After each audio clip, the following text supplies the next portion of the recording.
They were meaningful words, the ones I read in the small churchyard in Olney, England, where the composer of this great hymn of faith was laid to rest. Inside the church, his pulpit. Outside on his stone, this inscription: John Newton, clerk, once an infidel and libertine, a servant of slaves in Africa, was by the rich mercy of our Lord and Savior Jesus Christ preserved, restored, pardoned, and appointed to preach the faith he had long labored to destroy.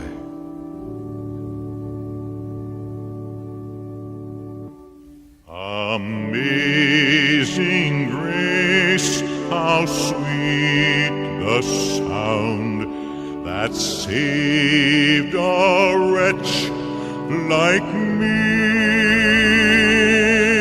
I once was lost, but now am found, was blind, but now I see. 'Twas grace that taught my heart to fear, and grace my fears relieved. How precious did that grace appear the hour I first believed.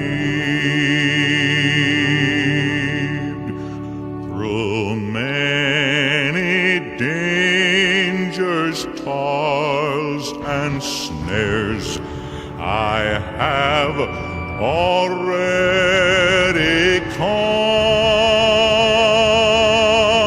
'Tis grace has brought me safe thus far, and grace will lead me home.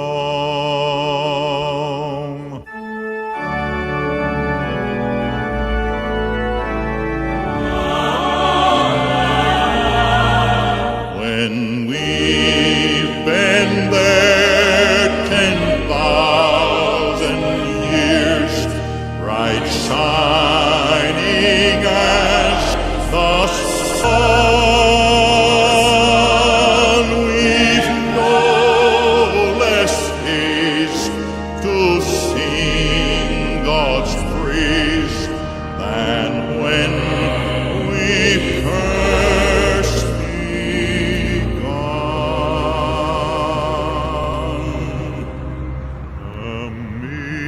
Amazing grace, how sweet the sound.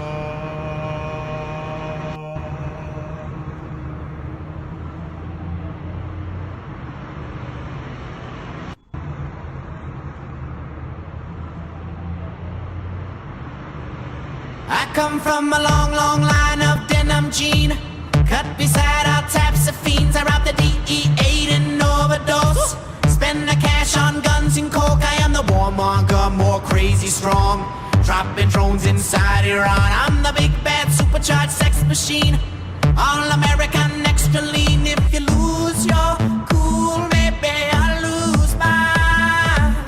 You drive the red line, I love crossing red lines.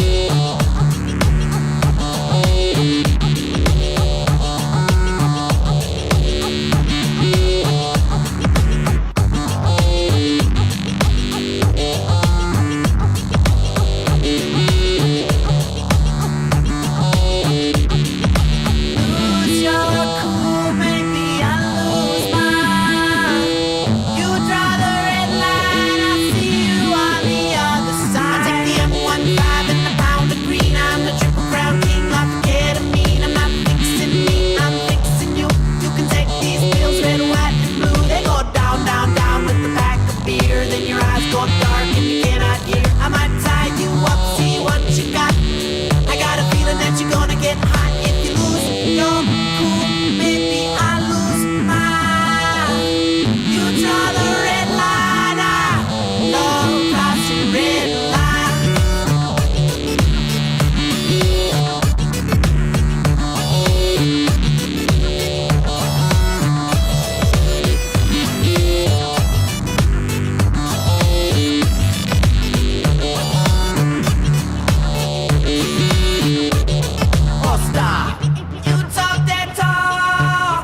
a nice song.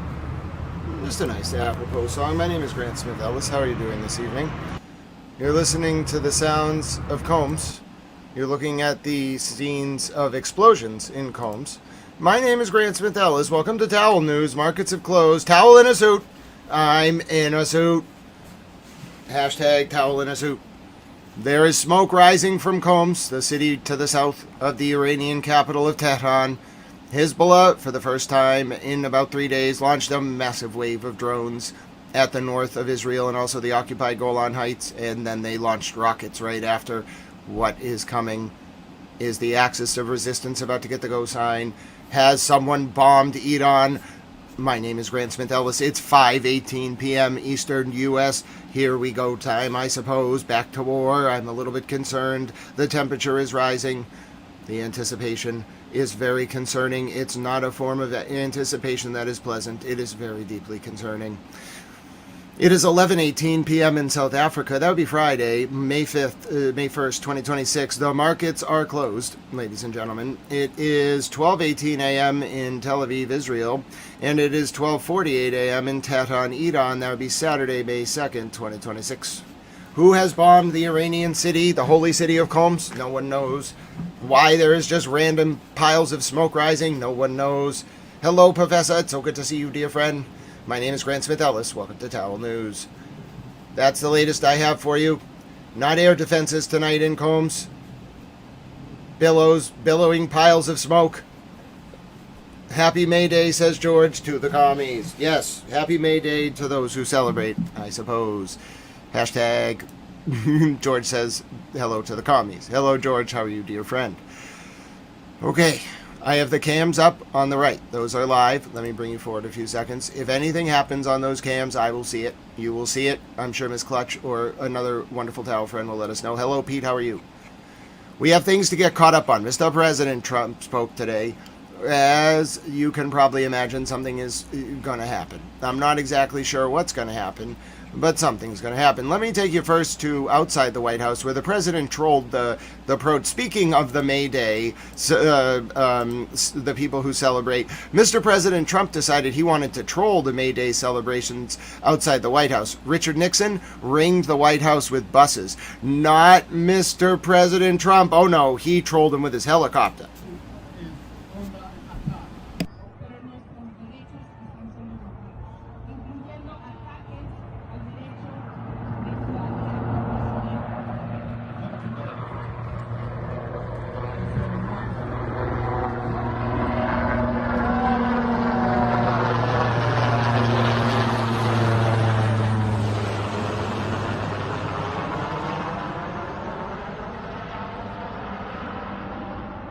That'll teach the hippies. Damn hippies. Sometimes you just gotta fly over the hippies with a helicopter. So I'm just saying, if you ever have a problem with the hippies, don't take the South Park approach like what Cartman did. You don't need to be like driving. That's ridiculous. You don't have to send them to a festival. Just fly over the hippies with a helicopter. It's hilarious. All right? The damn hippies don't know what to do. What's a hippie going to do against a helicopter? Damn hippies. Anyway, my point is, that was Mr. President today. Taking you now to Florida. Oh, no, that was actually Brockton, Massachusetts, where there was a terrible situation involving a couple who were indicted for stealing from a homeless man. Those two people are terrible, and they're going to be in jail. They're going to Brockton Superior Court on Monday. They got arraigned. They got indicted for a felony, multiple felonies. They pretended to help a homeless man and stole from him, then lied about it to the police and got caught. There was good news about sloths out of Florida. Now, you might be saying, Grant, that's not really related to the war. Well, you know what? The Attorney General of Florida saved a bunch of sloths. Try not to ask too many questions. I don't really know what to tell you. The Attorney General of Florida, pressed charges against someone called Sloth World, and the Attorney General took all the sloths and saved them and gave them to a zoo. That actually happened. Hashtag Florida man. I don't know what to tell you. Hashtag save the sloths. Anyway, taking you now to more serious footage. This was from March of 2026. This is newly released footage today, although it is from March of 2026, of an Iranian strike on a U.S. base in Bahrain. This may be loud. I warn you to cover your ears. Hashtag slow down. Hashtag save the sloths. As the scale of the damage comes into focus, many will wonder whether America's presence, once a protective shield in the Middle East, as the scale of the damage comes into focus, many will wonder whether America's presence, once a protective shield in the Middle East, as the scale of the damage comes into focus, many will wonder whether America's presence, once a protective shield in the Middle East. You can see why so many of the Gulf states didn't want footage getting out of those attacks. We are monitoring very closely right now. This was Tehran earlier today, by the way. Probably the last chance to enjoy these scenes. This was Tehran, Iran, earlier today. Scenes from Tehran earlier.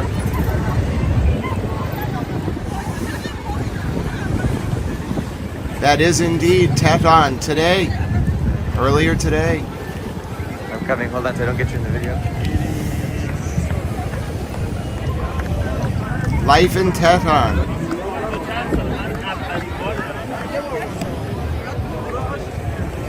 Air defense is activated in Coms. I repeat, air defense is activated in Coms again. There's something going on. I do not have reports. There's certainly air defense fire. Oh, ladies and gentlemen, this situation, it could be going live now. I'm a little bit concerned. Okay, I now have footage from Kiryat Shimona in northern Israel. I don't have footage from Combs, although there are reports that there's more air defense activity over Combs now. Mr. President also gave remarks at the White House earlier. I'll try to show those to you. But I'm going to take you now to the latest images from Kiryat Shimona, where intense air defense activity was just spotted. This is Kiryat Shimona. Oh, goodness. Oh, goodness. Oh, goodness. This is Kiryat Shimona in the north of Israel just now. Oh, goodness. Those are sounds that we have not heard in weeks. Those are unpleasant sounds. Kiryat Shimona. Oh, no. Hello, Nanya. This is 7 minutes ago in Kiryat Shimona in the north. Oh, that does not sound good. Oh, that sounds bad.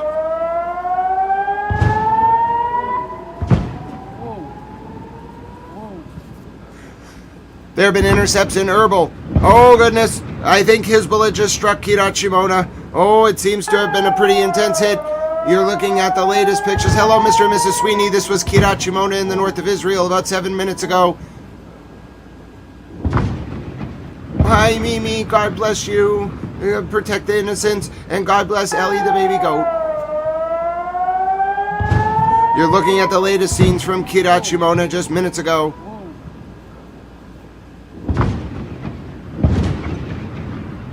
Oof.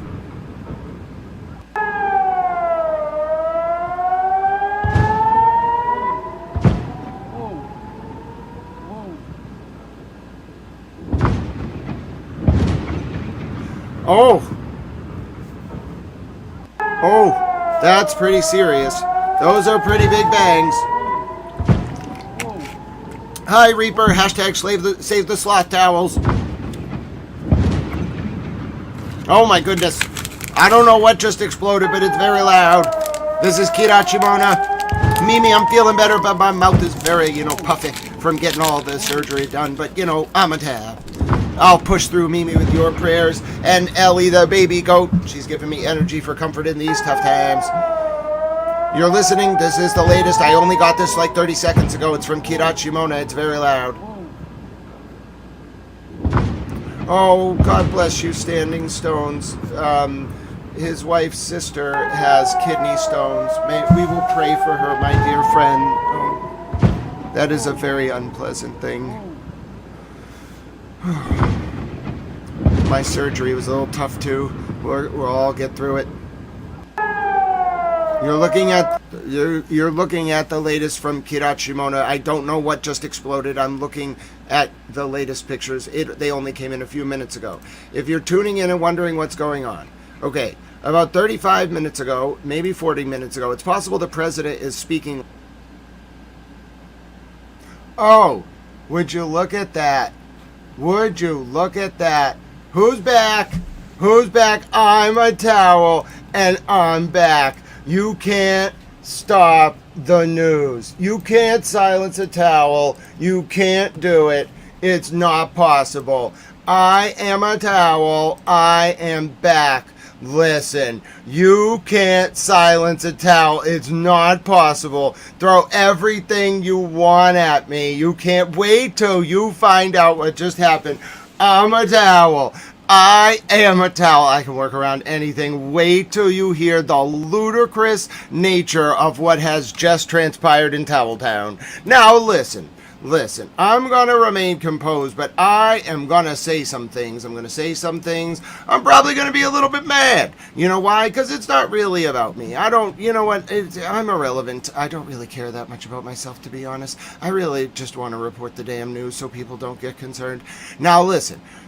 You know, there has been some Travis-mockery going on with Towel Mom, and I try to put it out of my head, out of sight, out of mind, you know, because Towel Mom's not doing so good in my opinion. Now listen, so earlier today, I may not have told you all because, you know, I didn't, you know, I don't need to gloat. I'm just a towel. I'm just being a little towel. So, you know, hello, it's good to see you. All right. I don't know how long you're going to last, Sphincter. We'll see. Miss Clutch is in charge. I'm back. You can't stop a towel. I am a towel. I now have a better internet connection than I did before. Why? Because I'm a genius towel. You don't understand.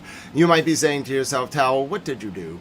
Towel. Well, listen. You can't stop a towel. I am a towel. Here's what happened. So, earlier today, you know, there's news. Okay, we'll catch back up. The stream actually picked up exactly where it left off. So when people watch this back, they're going to think nothing happened. They're just going to think the stream kind of paused and then picked up. They won't know there was, well, they'll see the clock and realize probably, if they're smart. My name is Grant Smith Ellis. All right, no, it's way worse than just stolen internet. Wait till you hear this. All right. So, like, over the past year and a half, I don't know, my mother has... For some reason, it's just, I think it has to do with, you know, the fact that she knows some people involved in, you know, the Karen Read case, and she doesn't like that I've been taking a critical position about the corruption in Norfolk County. So my mother kept trying to throw me out of my home, where I've been since 2014, as a disabled individual.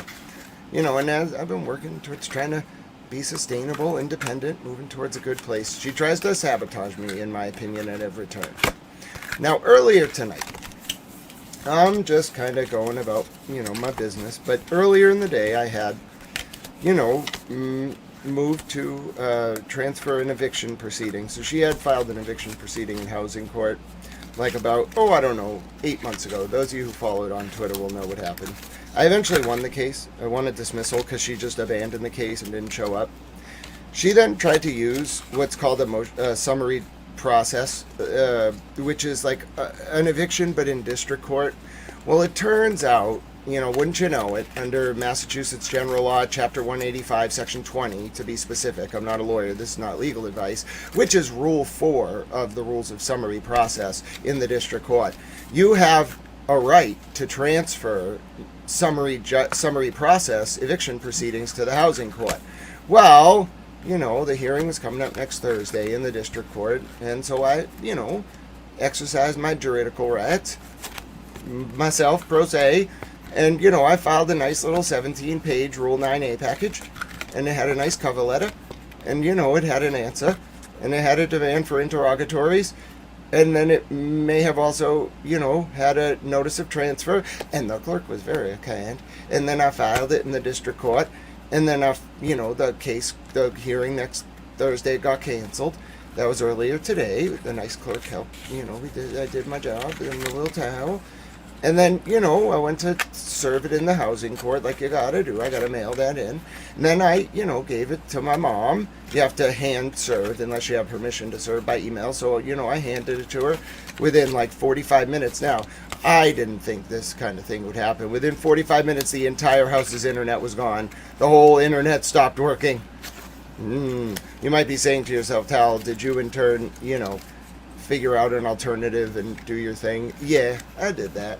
You know what I mean? But still, that was outrageous. Within 30 minutes, just because I exercised my juridical rights and had the case removed back to housing court, and then I exercised my right to a trial by jury, and it's not my fault that the housing court is, booking so far out on jury trials. I demand jury trial. I demand my rights. And I'm not going to be retaliated against just because I exercise my rights. And I want to be very clear, this is not about me. Okay, this is an intense night. People will want to know what's going on, and it is wrong. It is wrong what just happened, but I, as the consummate news professional that I am, overcame the obstacles and have returned. I am a solution-orientated Tao, but I'm mad. I might have to play a song. I'm mad. You can't stop the towel. You can't stop the news. Yes, yeah, I gotta go live with Mimi. Oh, God bless you, Mimi. I'd love to spend time with you. Once we get Nikki Towel here, we're coming to visit Mimi and the goats. Anyway, so to get around, so then what I had to do was go talk to my cell phone provider, and then I was able to get like a huge amount of mobile hotspot data, like an outrageous amount for a very good deal. So I was like, okay. And it just took me like, I don't know, 26 minutes on hold before they would activate, I had to tell them they could do it, and then I turned it on. And now I'm here. It's actually pretty stable. This is great. We're having a good time. God bless you, Mimi. So anyway, if you're just tuning in, those of you watching this on replay will have no idea anything happened. There'll just be like a cut in the time. Those of you watching live probably thought that, either someone had got me, the world had ended, I was captured by aliens, the demons arrived, any number of things. I want to let you know I'm fine. I just think it's outrageous that just because I filed a very procedurally and substantively efficacious, motion in the district court, I was retaliated against apparently, and I am offended. I'm offended. Oh, God, man, as you know, I'm going to come visit the UK. But my point is, I'm a disabled man. It was so hard to do all that work today. And then the response is the internet gets turned off. It's a travesty. It's a shame. It's a mockery. But it's offensive to the people, in my opinion, who rely on this news service. It's not about me. Obviously, I'll take the slings and arrows of outrageous fortune. But I was hurt because there are people who rely on this chat. They get nervous when they don't know what's going on. They would they have a right, in my opinion, to be updated. Thank goodness YouTube allows the chat to keep running. But my point is, my name is Grant Smith Ellis, and I'm just gonna settle down. Now you might be saying, Grant, you did not. How did you write such a good court motion that your mom turned the internet off? Well, I'm a towel. Okay, I'm just a towel. I don't know why she would do such a thing, especially when there's a claim of retaliation in there. But, my point is, I will not allow that to impact your ability to get the news. Now, where were we? You can't block the news. You can't. This is exactly where we were. I was about to update you on the latest developments from Combs. Okay? Taking you now to the latest developments from Combs. It was about an hour ago. I'm going to need a minute to get you updated. There's been no firing on Israel since we had our slight internet issue. Francine, well, that's for the lawyers, I believe, to, figure out. Francine, I wish I could tell you more. Why does it say text live? Oh, I see. Never mind. That's not actually on the screen. That's just a bug. That's annoying.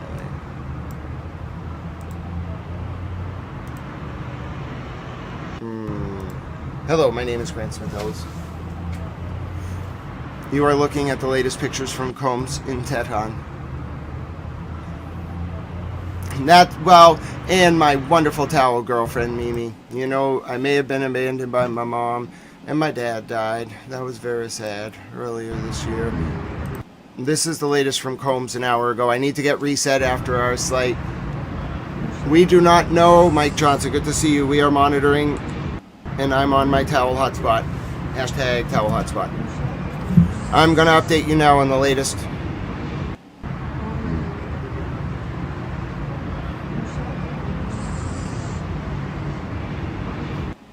Now taking you to southern Lebanon, where Hezbollah has launched an ambush. They have not fired more at northern Israel. But I do have footage now of a Hezbollah ambush on Israeli troops in the south of Lebanon. My name is Grant Smith Ellis. It's 6:31 p.m. Eastern U.S. wartime. It's Friday, May 1st, 2026. It's 12:31 a.m. in South Africa. That would be Saturday, May 2nd, 2026. It is 1:31 a.m. in Tel Aviv, Israel, and it is 2:01 a.m. in Tehran, Iran. Yep, yep. Towel girlfriend's so smart. We'll figure it out. Towel girlfriend's a genius. And she's so beautiful and wonderful. This is the latest of scenes from the Hezbollah ambush on Israeli positions in the south of Lebanon. You are listening to the latest scenes. Qom is under attack, reports Sole Controller. My very reputable. Maybe that's why Tao was attacked. They were like, you have to get Grant off air. I'm being facetious. Somebody sent a message to Towel Mom, get that towel off air. You can't stop the news. Towel always gets his man. I'm a towel. I hear reports from my very well-sourced friend, Sole Controller, who monitors the chatter. I'm telling you, there could be attacks occurring in Combs. You're looking now at the latest from Lebanon, where Hezbollah has launched an ambush on Israeli positions. I'm monitoring as we wait for this situation to develop, unfold, begin wherever it's going. I'll be here to take you through it. And I'm a hashtag towel with an unstoppable connection now. I did it, ladies and gentlemen. I have obtained a hotspot. I am now a connected towel. Mr. President Trump says the Iranian regime is a bunch of madmen. I called them today and presented my demands and they refused them. Qom is south of Tehran. I'll show you right now, Mike Johnson. Excellent question. If you check out the map behind my head. Okay? If you look at the map behind my head.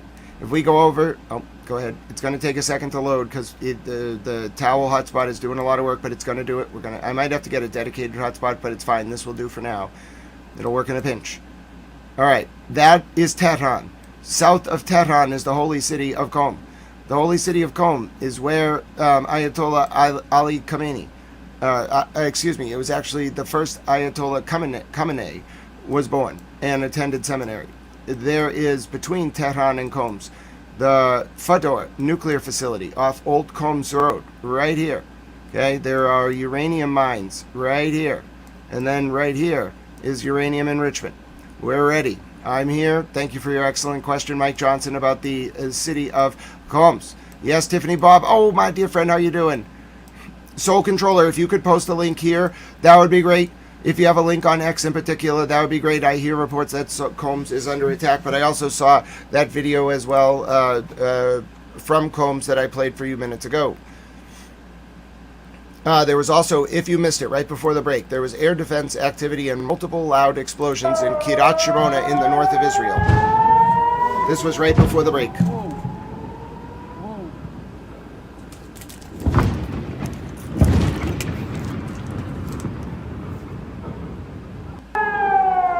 Damn right, Nanya. It's a good idea. Oh, not a Sole Controller. You can try the Telegram link. I don't know if it will load. They're very resource intensive, but I'll try.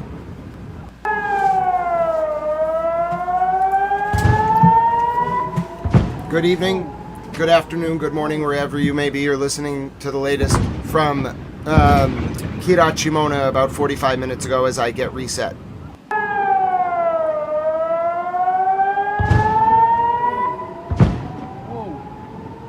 Very intense shelling in the south of Lebanon. A U.S. warplane has been heard over Iraqi Kurdistan. Taking you to the latest now. I knew it. I knew it. They were trying to censor Tao. Oh, get him off air. He can't be covering this. He's a Tao. No, I'm kidding. I'm being facetious. Taking you to the latest now from Iraqi Kurdistan. All right, hold on. This is Iraqi Kurdistan, where U.S. warplanes are in the air along with Iranian drones. Taking you to the latest from Iraqi Kurdistan. Oh, goodness. Oh, goodness gracious me. This is Iraqi Kurdistan. Thank you, Soul Controller. Taking you to the latest from Iraqi Kurdistan.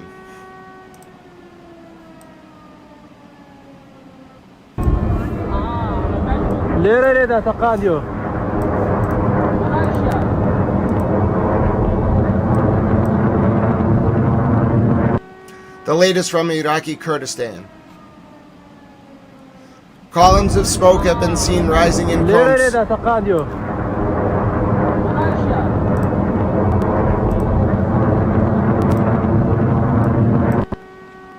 Yes, this is the same video. Oh, yeah, I believe this is the same video that I showed.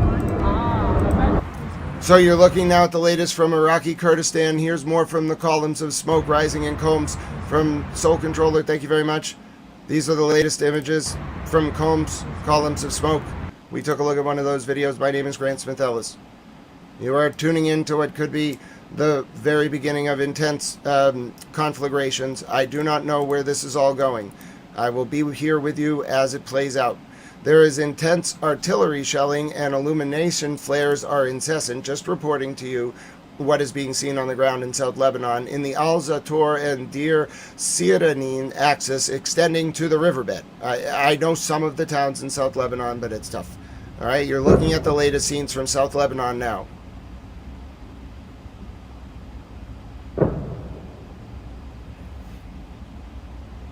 Hello, First 48.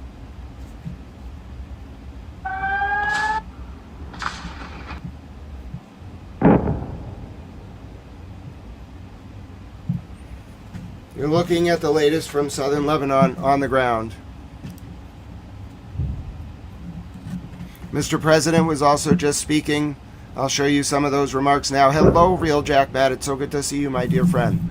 I'm going to take you now to the most recent remarks from Mr. President.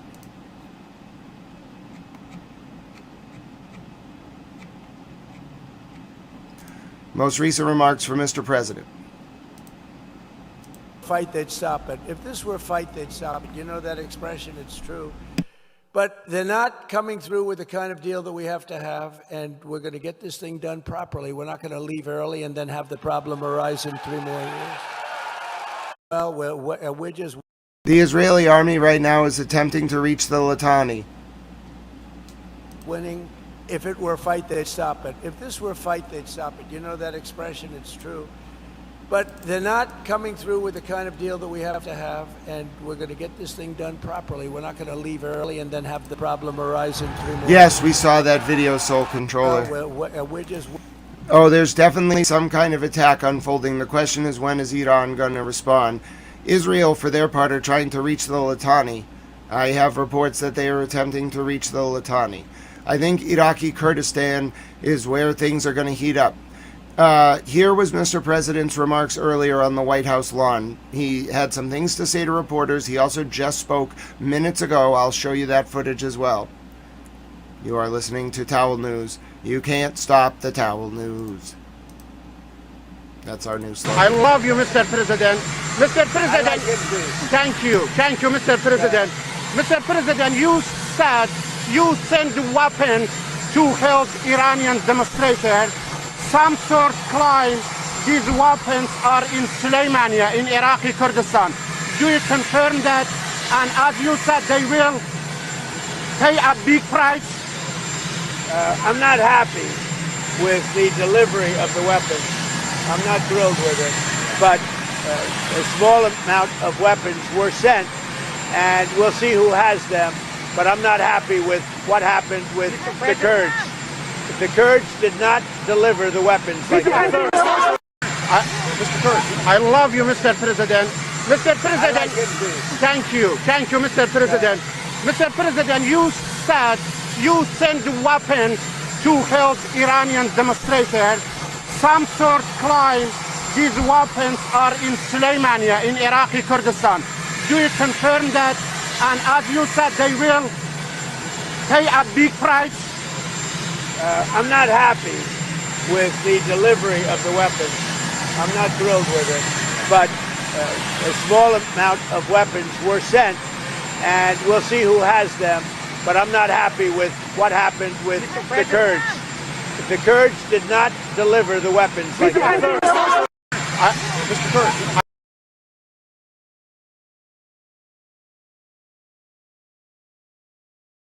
That was the latest from Mr. President Trump. We may actually want to listen to his remarks. Let me take you to the president speaking now. He was just speaking at an event.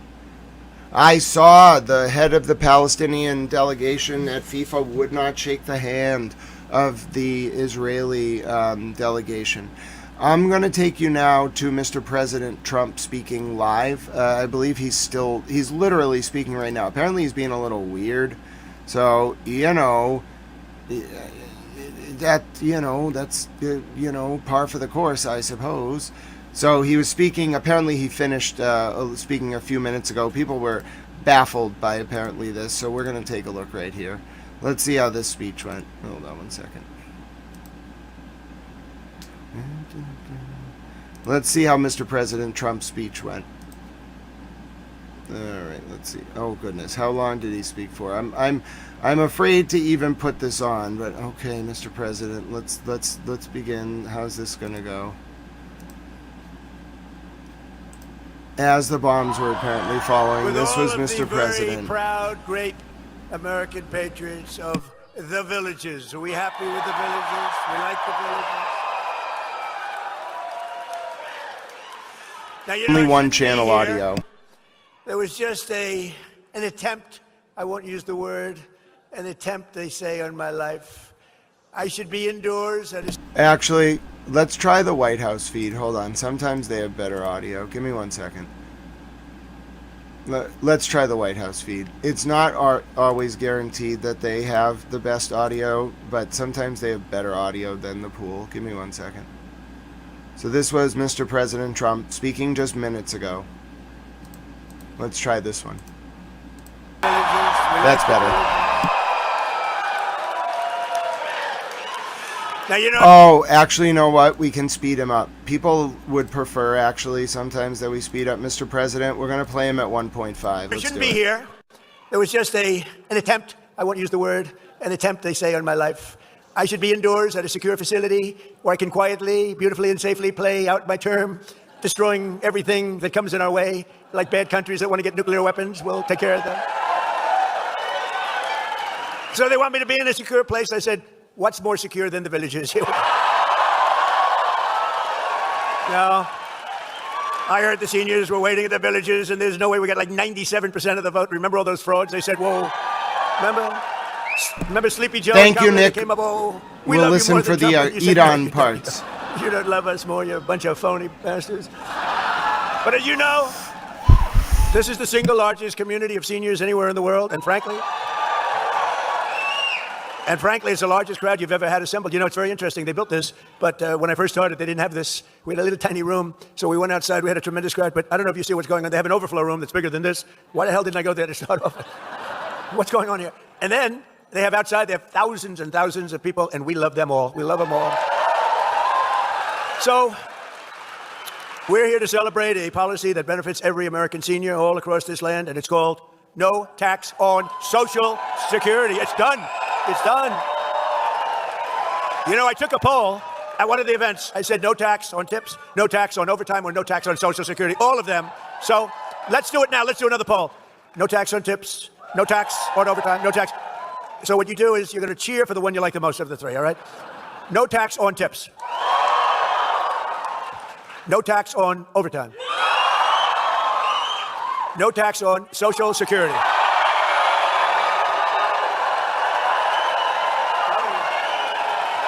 I'm telling you, Dr. Phil, that's the one they like. This Social Security, I thought that was maybe a sleeper. This is more than a sleeper. No tax on Social Security for our great seniors. That's what we like, right? So our great, big, beautiful bill was the largest tax cut in American history. And as a result, more than 51 million American seniors now pay a federal tax rate of 0. This was in the last hour. And this isn't talk. This isn't, I'm going to get it for you. Look, these guys up here, front row Joes, they're all over the place. I can't get rid of them. What are you, 219? I think they're 219. Really, they're sick individuals, but we love them. I don't know what the hell they do, but they have money someplace because they do a lot of traveling. Look at the front row Joes. But we provide seniors, and we have a record-setting average tax deduction this year of more than $7,500. Think of that. You know, it's been amazing. And on all of them, people, and I've seen it even on the fake news. Look at all the fake news back there. What? That's a lot of fake news. That's a lot of fake news. That's a lot of fakers. Did you see where they had a study done, and Trump on the evening news gets 93% bad publicity, 93.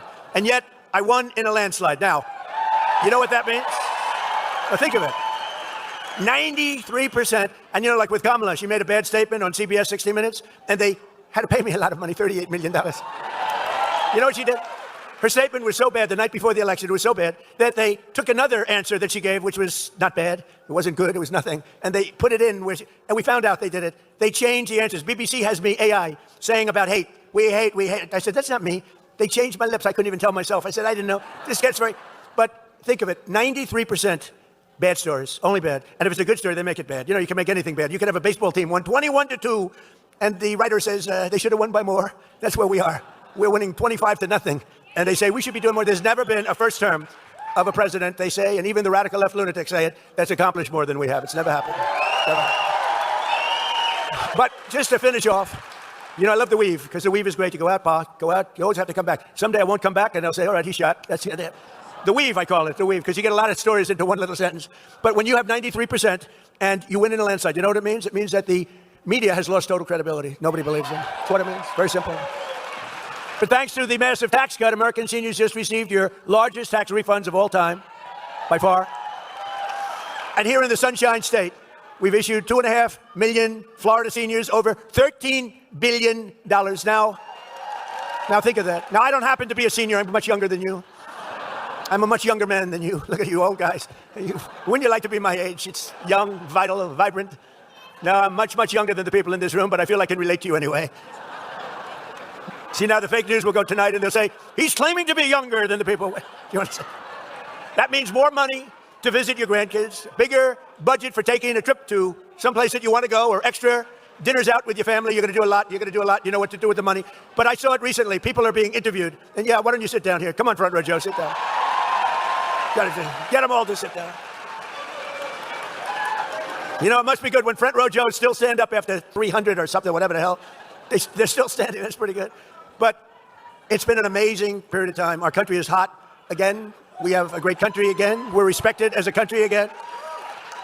So these are your golden years, but these are really beyond your golden years. This is the golden age of America. This is where we are. We're in a period of time, and you've lived, and you're going to live a long time longer, but you're going right now through the golden age of America. The crooked Joe Biden the people, these are radical left lunatics that almost destroyed our country. I'll tell you what, if we didn't win this election, I believe our country was dead. I don't think it could have sustained the open borders, transgender mutilization of your children. I believe our country, men playing in women's sports, they say that's an 80-20 issue. It's not. It's a 99-1 issue. The mutilization of your children, that's a 99-1 issue. These aren't 80-20. They say that's a 70-30 issue. It's not a 70. It's every one of them, and so many others. Frankly, look, they have the worst policy in history. But they stick together. Republicans have to stick together. If we stick together, we can't do that. Because we have great policy. Common sense policy. Under crooked Joe Biden, American seniors were ravaged by the worst inflation in the history of our country, devastating the budget, senior citizens. You know, when I say the history of our country, I'm always criticized because they correct me. They say it was 48 years. It wasn't history. It was 48. And I think that sounds pretty bad, too. I actually think 48 years, it sounds more specific. It actually is better. So they say the worst inflation in 48 years. I say the history of our country. But you had the worst inflation we've ever seen. Prices soared. Healthcare costs skyrocketed as Biden and the radical left Democrats in Congress allowed 25 million illegal aliens to pour into our country. This was an invasion. An invasion of our country. Tell them to turn up the microphone, will you please? Turn up the mic. You know, I hate it. You pay these guys a lot of money, and then you get up and the mic isn't on properly. And then they want their money, and I don't believe in paying people to do a bad job. I only like to pay people. I pay early. And I'm screaming my ass off because the mic is no good. Turn the mic up, please. Amazing.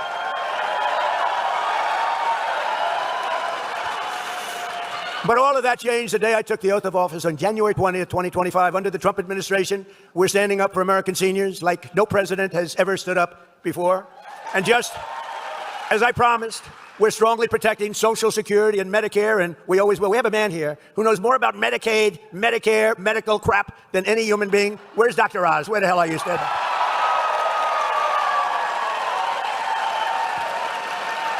He's great. It's the most boring trip I've ever made. He's telling me about Medicare, Medicaid. All I want to do is take care of you. I don't care. I said, you work out the details, but I did say give them the max. That's all I care about. Give them whatever the hell the max is. But Oz has been great. You have been great. And Bobby's been great. He's a little different. Do you agree? We needed somebody a little different. No, we got him in Bobby Kennedy, right? But they work together. And it's great. You know, I brought somebody else with me. He's central casting for a Treasury Secretary. If you're casting a movie, look at them. They're already excited. You know, a lot of people didn't know him. He was very successful, great success, actually, but people didn't know him. Now he walks down the street and people are asking for his autograph. It's crazy. Scott, stand up, please. Scott Bassett. The IRGC probably they have to listen to this. They're probably like, oh, dear God, what are we fighting? They wanted to be here. You know, I gave him an option. I said, I can meet you guys later. No, you're going to the villages. We want to be with you. So it's sort of cool. We got a lot of celebrities here, actually. But together with the Republicans in Congress, we've removed nearly 300,000 illegal aliens from the Social Security roll. And we've removed more than 100,000 migrants from Medicare eligibility. 100,000, and the number's going up. What we're really doing is saving Social Security because it was so rife with fraud, and the Democrats didn't care. They couldn't care less. All they care about is Trump derangement syndrome. They are sick. They are lunatics. We're dealing with lunatics. You can do, but I've learned, you know, with time I've learned, if I want something, I go the opposite. In other words, if I want the wall, I say, I will not, under any circumstances, build the wall. And they give me all the money I want. So just go the opposite. They're crazy. They're crazy. It actually is a disease. I think they're going to register it next week, Trump derangement syndrome. They're going to, TDS, it's commonly known as TDS. This man has an incurable case of TDS.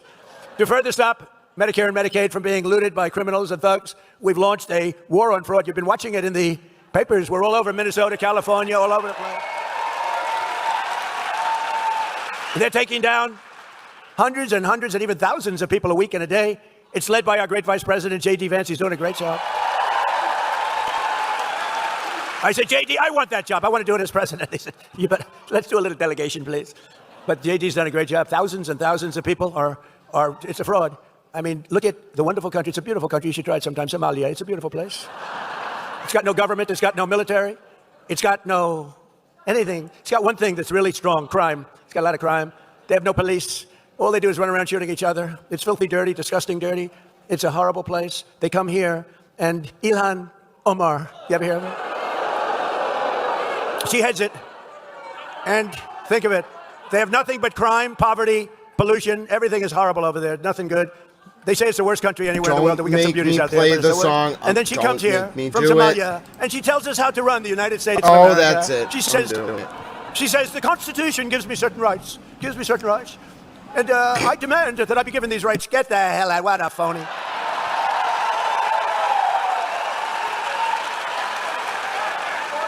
And then she married a brother to come in. I don't know, you're not. But I would imagine they're looking at her. I have nothing to do with it. I would imagine. Of course I have nothing to do. I have nothing, but I believe she married her brother, which is totally illegal. Although it's a lovely couple, actually, but it's a little bit on the illegal side. Darling, I love you very much. Wait, what? This is completely off the rails. What do you mean she married her brother? Good night, brother. Let's go to bed. What are you talking about? Isn't she despicable? I can't stand watching. I mean, okay, on policy, she's not great, but what are you talking about? She checked the wrong box. It said she was worth $38 million. Okay, that's a little more reasonable of a critique. And then all of a sudden she was worth less than $80,000. Don't make me do it. It was an accounting Don't make me do it. No, don't make me do it. I'm gonna do it. No, their whole life is based on fraud and a scam. The whole thing is a scam. And we got to get those people the hell out of our country. Where's the song? Give me the song. I demand the song. Where is it? All right, do it. To get better care to our seniors much more quickly, my administration has dramatically accelerated Medicare prior authorization. It's a big deal. That's what used to take days and weeks and months to get, and now you're getting it done in a matter of minutes. Really, unbelievable job you've done. Minutes. And we have a big search for fraud. Oh, Soul Controller. I got people get arrested all over Minnesota, all over California. When you see what we're coming up with in California, Gavin Newsom is not good. But he gave the worst interview a month ago. Did you see it? Where he said he was incompetent, he can't read, he can't write, he can't do it. He said he's horrible for testing. We should give him a cognitive test. I took 3 of them. Ace all of them, by the way. You know, I'm the only president. Nice guy, I'm man. the only president to take a cognitive test because I don't think Obama could pass it. I don't. Didn't he get into Harvard with a C average? I don't know. What's that? I don't think he can pass it. I don't think. Well, Biden is give him a. You know, the first question is very easy. It's a lion, a giraffe, a bear, and a shark. They say, which one is the bear? And everybody says, oh. The Vega Boys. It's very standard test, but very tough. Okay, we can play the Vega 10 Boys questions. next. Not too many people, even in this very room. Unlike Newsom, I'll say, this room of geniuses. He said, I'm in a room of dumb people. That was not good. That was not good. You know what happened to him after that? It wasn't a pretty, but I'm in a room of brilliant people, but a lot of you wouldn't have been able to answer those 10 questions. And when I got the score in the test, the doctor said, wow, I've never seen, you know, you have 5 doctors lined up, they're all over the place. I said, should I take it? You know, I've had different faces. Yeah. They said, he's a mad genius. I didn't mind that too much. Then they said, he's a horrible human being. I don't like that. But then they said, he's really not a smart person at all. I really hated that. So I took a cognitive test, and I said to the doctor, first doctor is Dr. Ronnie. You know Dr. Ronnie, we all love Dr. Ronnie. But he had a whole team of doctors at Walter Reed, a great place. I said, so should I do it? He said, well, it's a tough exam, actually. You know, those last 20 questions, they get tough. A lot of people can't do them. I said, well, what do you think? He said, well, if you do it, they're going to find out because it's essentially a public, you know, it's a military hospital. Hi, Matthew. If you do badly, they're going to find out, and it won't be pleasant. They said, well, I do well and things, so let's do it. And I got everyone right. And these If are the tough bombs, questions. These are if tough the questions. bombs weren't dropping, I'd feel way more comfortable laughing. As of now, I'm just baffled and shocked Oh, and, they say take a and number, any number. horrified. Okay, I'll take 99. Again. Multiply times 9, okay? Divided by 3, good. Add 4,290, that's good. Divide by 2. Subtract 93. Divide by 9. What is your answer? What? A little slower than that, but not much. I don't want to What waste are that you time. talking There are a lot of about? people that get it right. I got it right. You know? It's actually, Why are you doing math? but no, it's a tough test, so I took it. And then, and everyone said, all right, good, he's smart. He's smart. It's not very smart. It's like, No, why are you doing we like strong borders. We don't like open borders for the world to pour into our country, right? From prisons all over the Congo, all over South America. The Congo, I tell you what, the Congo, they just used to think that... In the last 45 minutes, Nix, only that there is intense ground conflict as Israel attempts to use ground forces to penetrate up towards the Litani River in South Lebanon. Further updates from Iran or Israel, nothing. We await the witching hour. Oh, God bless you. Water Under the Fridge just sent 5 gift memberships. Firstly to Tina, welcome. Second to Angela. Third to Betty. Also to Andrew. And then Glamis Girl, wonderful. You all now have unlocked, I don't know if you've ever been here before, but you have unlocked Super Towel emojis. They're unique to the channel. There's goats. There's even Bunny Towel Mom's dog, Kofi. Then Primo's dog is also in there. There's a dog with a wig. There's some towel-based emojis. I mean, it's just a great thing. God bless Water Under the Fridge, the greatest towel town hero of all time. All right, let's continue. My point is, as I monitor Twitter, for God forbid whatever the result of this unholy conflagration is going to be, let's listen to the President of the United States say... I'm not really sure he should be allowed off script while there are bombs potentially falling. Soul Controller, right, they pulled the battalions and then immediately in the past 45 minutes, I think it might have been a fake out, started moving troops north towards the Litani. Take all their prisoners and dump them into our country. Parts of South America, the same thing. It's terrible. So, as you know, we've done a fantastic job. But I just felt, and I put out yesterday a statement, I think anybody running for president or vice president should be forced to take a cognitive examination. Right? I mean, you get a guy, he gets in, he's got a good line of crap, he gets in, and all of a sudden you're stuck with a man who's a moron. You know, this is not good. This is not good. We went through 4 years of it. It's not a good situation. But we also dramatically increased coverage for outpatient clinical care known as site-neutral payments, stopping seniors from being ripped off by billions of dollars of outrageous fees that they charge, billions and billions of dollars, right? Oz. And on top of these major Medicare improvements, I'm pleased to report today that we have authorized $210 million in rural health care funding for the great state of Florida. 210. We're taking some of the money that they scammed. You know, we're catching billions of dollars, billions. Minnesota, it's like you ever hear the expression, shooting fish in a barrel? It's like shooting fish in a barrel. And that governor and that attorney general are so crooked. It's so horrible. It's so horrible. Boy, oh boy, oh boy. Well, Stranger things have happened, I will tell you. By the way, our Attorney General is doing a very good job, isn't he? Todd Blanche, he's doing a very good job. A lot of action. There's a lot of pent-up action. Perhaps most importantly for our great seniors, I've secured the largest reduction in drug prices in American history. You say it. Under my most favored nation agreements, we are delivering you the record-setting discounts with price differences of 400%, 500%, and 600, sometimes 800% reductions. Now, some people would say it's 80, 90, 70. It depends on the way you phrase the statement, but it could be 500, 600%. It could be 90%. It doesn't matter. We've gotten you the largest reductions in history, the largest reductions. We were the most overpriced. We had the highest price for prescription drugs anywhere in the world, and now we have the lowest prices anywhere in the world. That's all you have to know. And to get that, because Oz said to me, it's going to be very tough. The drug companies are going to be bad, but we had to get the approval of other nations. As an example, I talk about the fat drug. The fat drug, a friend of mine who's extremely fat and very wealthy and very obnoxious. He's a very unattractive individual, actually. But he's extremely smart, very, very successful. He's a highly neurotic person, semi-controlled. I would say, usually I like to say I like a neurotic person, but it has to be controlled. This guy's only semi, but he's in London. And he calls me, he goes, President, in New York, I'm paying like $87 He tells the for story fat all drug. the He called it time. the fat. I've given it that name, the fat chud. And I said, well, it's not working too well for you. Oh, Jesus. He said, I pay $87 in London. In New York, I'm paying like $1,300. So I'm paying $1,300 and $87. What's that all about? And the people call me the same, but he made a big imprint because he's a very smart guy. He said, you know what, I had it traced. It's made in the same factory. It's made in the same company. Everything's the same except the price. One's $87 and one's $1,300. He said, this is ridiculous. And it did hit me the right way. And we went to town, didn't we? We went to town. And we shamed the drug prices because they were for years saying, well, it's research and development. I said, well, it's research and development for them also, right? But we got them, and got all of them lined up. But they said it didn't matter. The reason we got them because they said we'd never get the other countries. We had to get approval of the other countries. We'd have to double their prices and triple their prices because we come way down, they go up a little bit because the world is bigger than us, right? So they go up a little bit. So I call up, like, as an example, France. I spoke with Macron, right? You know Macron? He's a wonderful guy, president of the country, nice guy. I always say, Emmanuel, your drug prices are a tiny fraction of ours. We can't have that. We're going to have to raise it. No, Donald, I will not do that. No, you will do that, Emmanuel. No, you'll do it. 100% you're going to do it. But no, I will not do it. And this went on for 2 minutes. I'm saying you will. He's saying he won't. So most people would say he won't do it. Then I said to him, Emmanuel, the Iranians are probably I'm going to put baffled. a 150% tariff on all wines and champagnes that you ship into our country. And he said, Donald, how dare you? You should not do that. You cannot do that. And I said, no, I'm going to do it. Okay, you have a deal.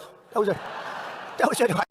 And I told Oz couldn't believe it. He couldn't believe it. And we had the same thing with Germany. We had the same thing with other countries. I said, look, you're not going to do it. We're going to tariff the hell out of you at double the number that you're talking about. And they all agreed. Every one of those countries agreed. And now you have the lowest drug prices anywhere in the world from the highest. And that alone should win us the midterms. But, the fake news doesn't like to write about it. They don't even like. I noticed a couple of the cameras went off when I was talking about it. When I'm getting to a really juicy subject, to me, that's a juicy. Think of it. I mean, you talk about healthcare, it's all around medicines and everything else. And Byron, how big a deal is that, right? By the way, this guy's going to be a great governor. Okay. Going to be great. Ag commissioner, you just stand up. What a job he's doing. What a job he's doing. My ag commissioner, who I endorsed for a long time. So I just want to thank you all. You guys are doing a great job. Byron, you're going to be fantastic. We have somebody named Ashley who's very respected. Will you please stand up? Senator, our great senator. I suppose you're all leading like a lot. But remember, make it too big to rig. You got to go out and vote. Don't assume anything, We did great in the second election. It was a rigged election, but we did great. And I said, well, I had the ultimate poll because we won the second election by a lot. So that's a good poll. So we did it again. And I said, too big to rig. You got to make it too big. They showed me leading by a lot. I said, don't be fooled. Just put in vote because they are cheaters. They cheat like hell. But all of you have to do, and really what you want to do is Trump, and I didn't name it. This was named by Bobby Kennedy and Dr. Oz. I did not name it. Is that right? I said, what is that? TrumpRx.gov, okay? I said, everyone thinks I put my name on it. I don't think I'm going to put my name in medical things. I mean, medical things can be very dangerous to have your name on, to be honest with you, but it's setting, I guess, records from what I understand. There's never been anything like it. So TrumpRx.gov, go to it and buy your medicines for very little money. Very little money, different. Nobody's ever seen anything like it. And I wish the press would talk about it, but the word is out, and it doesn't probably matter that much. The word is out. They don't want to talk about it. They only want to talk about the bad, but this is really something that's special. I'm very proud of it. Today, I'm thrilled to announce that starting on July 1st, we will also provide Medicare patients with the coverage for weight loss drugs like Ozempic, Zepbound, Wegovy. Will be available for $50 a month. $50 a month. Wow. Now think of that, $50 a month. So if it was $1,300, now it's $50, and the $1,300 doesn't cover a whole month, so it's really even more than that. So it's now down to $50. So that's where you get it. And also, and you remember when I cut insulin and I got it down to $25 insulin, it was $2,000. And that was before this. I'm so glad you mentioned insulin. You know, when I got insulin done, it was at the end of my term and I got it done, but it doesn't kick in statutorily for 2 years. And I said, I better win the election. This is going into the second election because what a job I did. You know, insulin was at like $1,000, $2,000. He's talking at another event now. I got it to $25, but it Something is very weird. kicked in. It kicked in about a year and a half, 2 years later. Statutorily, you had to wait a period of time and all of that nonsense. So I said, boy, I better win because if I don't, some guy is going to take credit for something that I did that they could have never done. Lo and behold, the election was rigged. And I saw Biden a year later standing up there saying, I did a great job on insulin. He doesn't even know what the hell, he had no idea. And I was standing there seething. I was watching television. You know what it is to seethe? I seethe a lot. But this is one of the times I was seething. Oz knows that. I was so angry. I said, I did it, and I didn't get credit for it. We did a lot of things we didn't get credit for, but I guess I did because here I am, I'm president. I guess. Not only are we taking care of your physical health, we're also taking care of the financial health of our seniors. As you have probably seen, the 401ks and retirement accounts of millions of American seniors are skyrocketing like never before. You know, we're in a war because I think you would agree we cannot let lunatics have a nuclear weapon. Do you agree?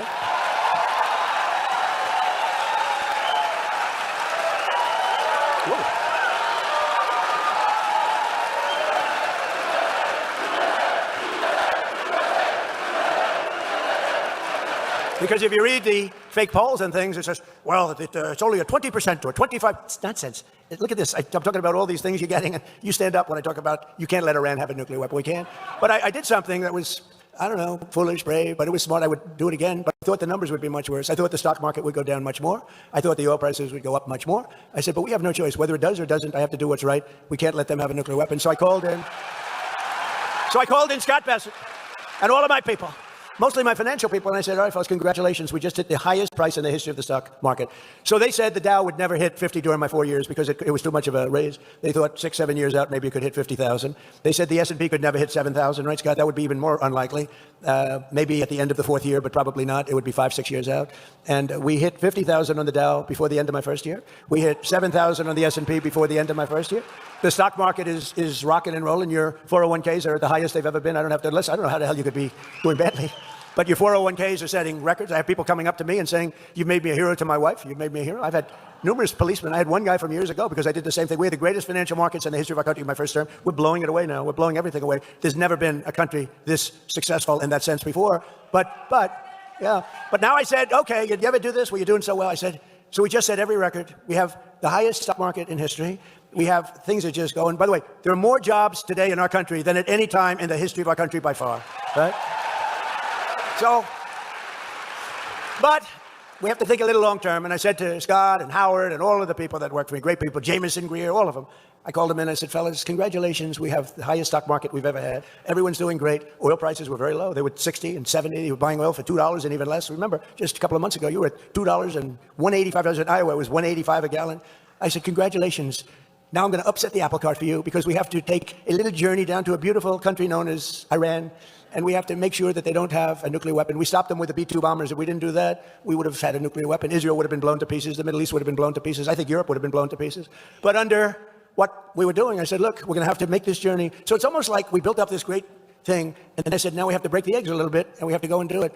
And the only thing that In Birmingham, the United Kingdom, a Peter May show was interrupted after a suspicious package was found. A 19-year-old male has been arrested and the arena is being evacuated.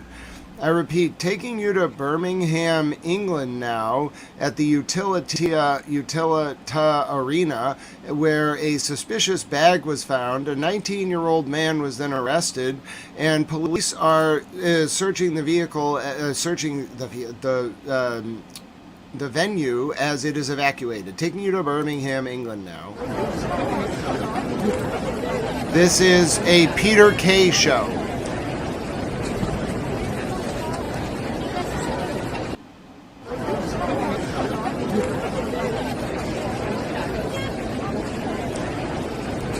Oh goodness.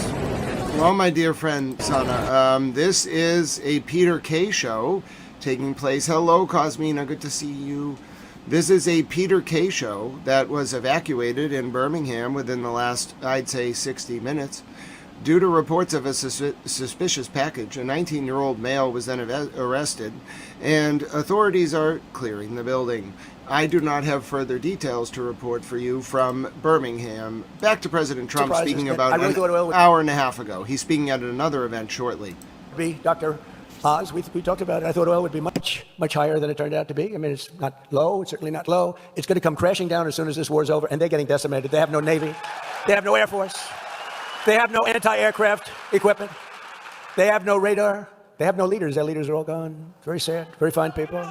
But with all of that, I said we have to do it. So I think you understand. But I am surprised. I thought the stock market would go down by 25%. I thought the oil prices would be at much higher than they are right now. They're not nearly as high as I thought. And we're going to, look, we're winning so big. We're winning again. Their Air Force is gone. Their ships are gone. They have a Navy, 159 ships. That's a pretty good Navy. Within the first week, 159 out of 159 ships are right now lying at the bottom of the sea. The Navy is gone.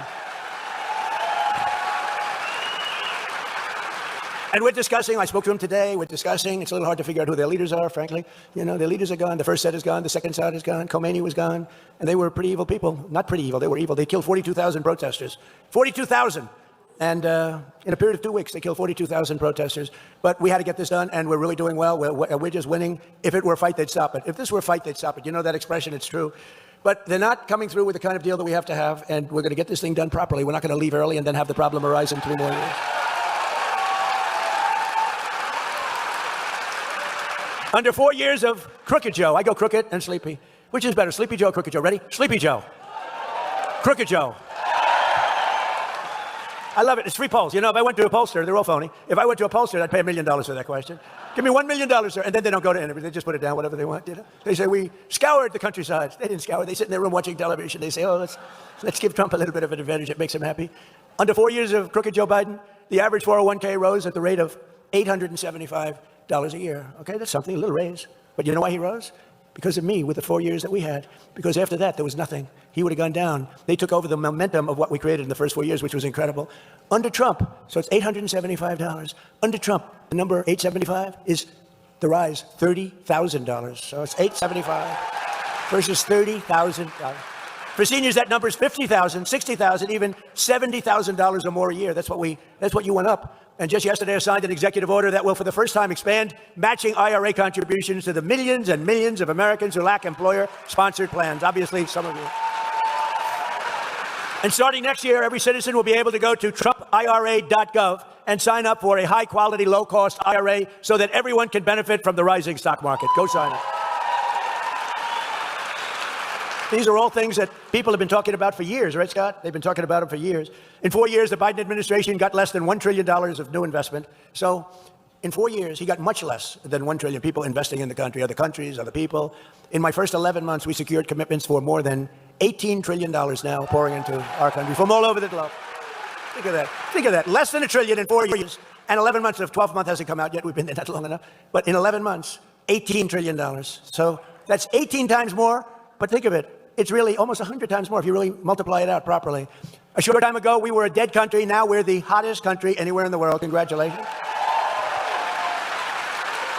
Core inflation has dropped to a 5-year low. And I tell you, the only thing, we got a little raise with gasoline. It's going to come down lower than what it was. Don't forget, we had that gasoline down to $2 and below $2 in many cases. It's going to come tumbling down. There is so much oil out there. It's pent up. It's all locked up in the Strait of Hormuz, a beautiful place. It's, I think there are close to 400 ships loaded up with oil. When all of that gets released, when all of that comes out, these people tried to hold up our country for years and years, the world, by closing up the Strait of Hormuz. When all of that stuff comes out, you're going to see prices dropping on gasoline like you've never seen, and all of that, electricity, gasoline, anything having to do with energy. Grocery prices are way down. Used car prices are way down. Look at eggs. Eggs are down by 4, even 5 times. Remember when I took over, eggs were so high? Remember my first news conference as president of second term?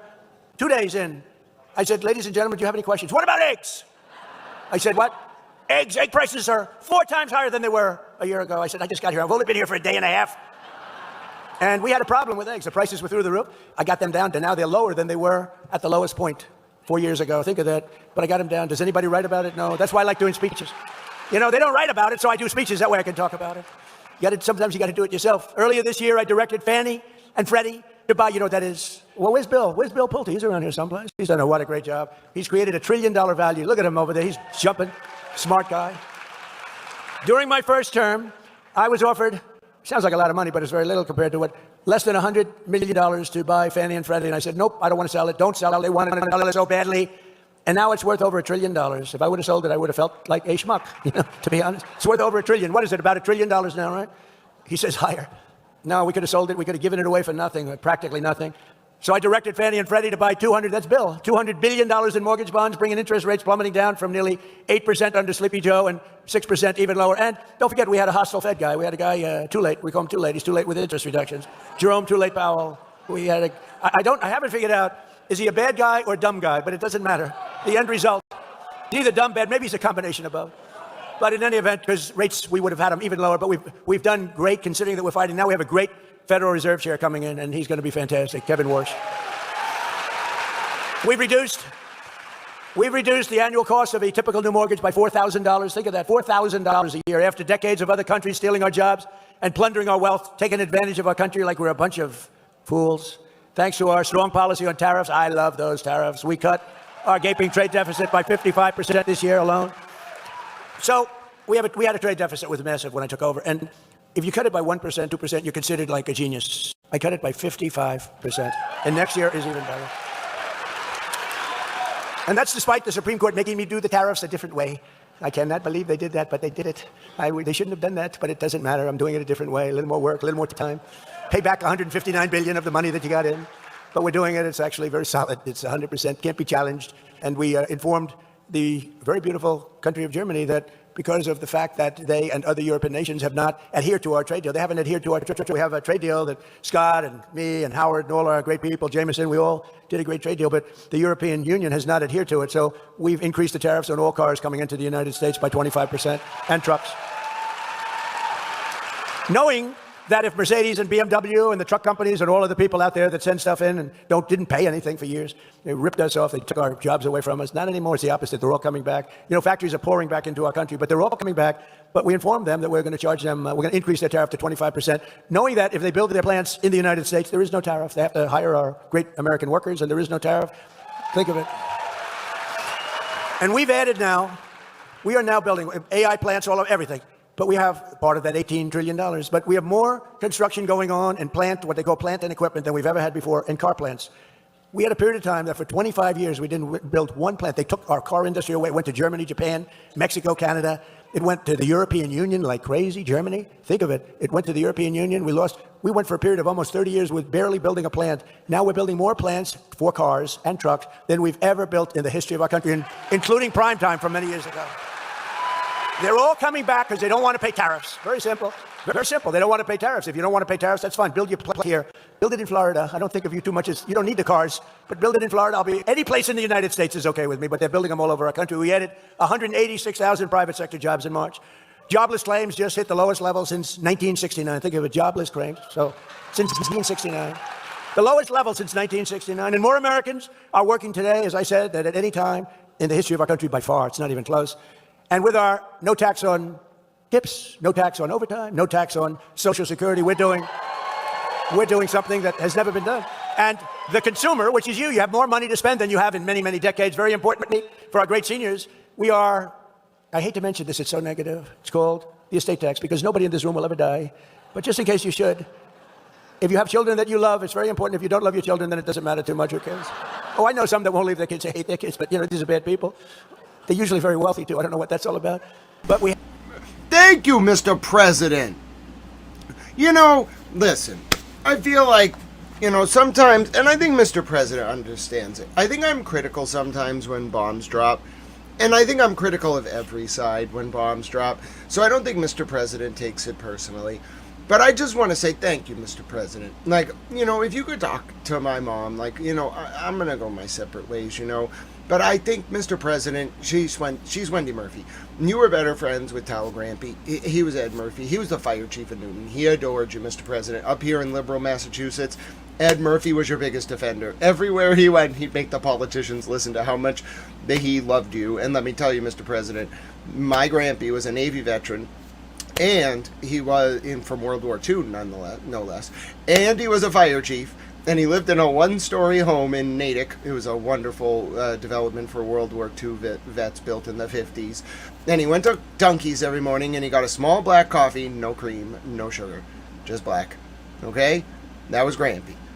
And Grampy would go around and tell these Democrats who had to listen to him because he was Grampy that he loved Mr. President Trump. And they'd be like, Ed, you know, you're wonderful, you know, and they would just indulge him. It was great.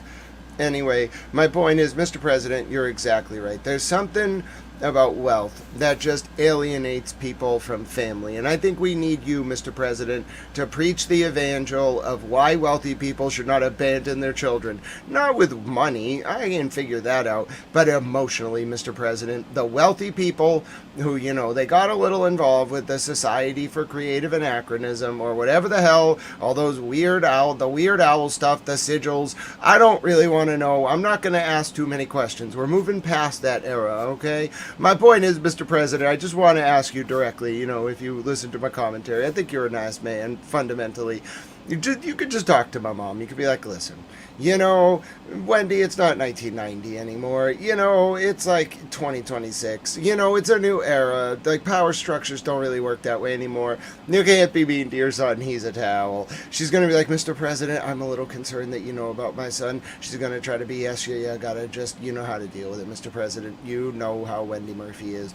Anyway, my point is, I think barring the president intervening with that kind of soliloquy, if you're just tuning in, Tal Mom cut off the internet apparently earlier because, you know, I'm juridically efficient. And, you know, as I said I was going to do, I moved her attempt to, well, Tal Mom filed an eviction case like 8 months ago in housing court. And then, like, instead of fighting the motion to dismiss, which she was going to lose, in my opinion, she just abandoned the case, never showed up, and then it was dismissed for her failure to appear. Then she filed a case called summary process in the district court. Now, you could say that the district court, although tenant rights are strong everywhere, you could say the district court is arguably a little bit more favorable to landlords. I don't know. That's what I've read in the literature. I'm not a lawyer. This is not legal advice. So speaking generally, you know, I announced like a month ago, I thought this eviction was strange. It just felt weird. Like, I just felt very undermined, sabotaged. Like, after my dad died, like, it really just felt like everything I tried to do, like, I would somehow get sabotaged by my mom. Now, there's this complex relationship between, like, my mom and Michael Proctor's uncle-in-law and the state police, and God knows, like, what all that's about.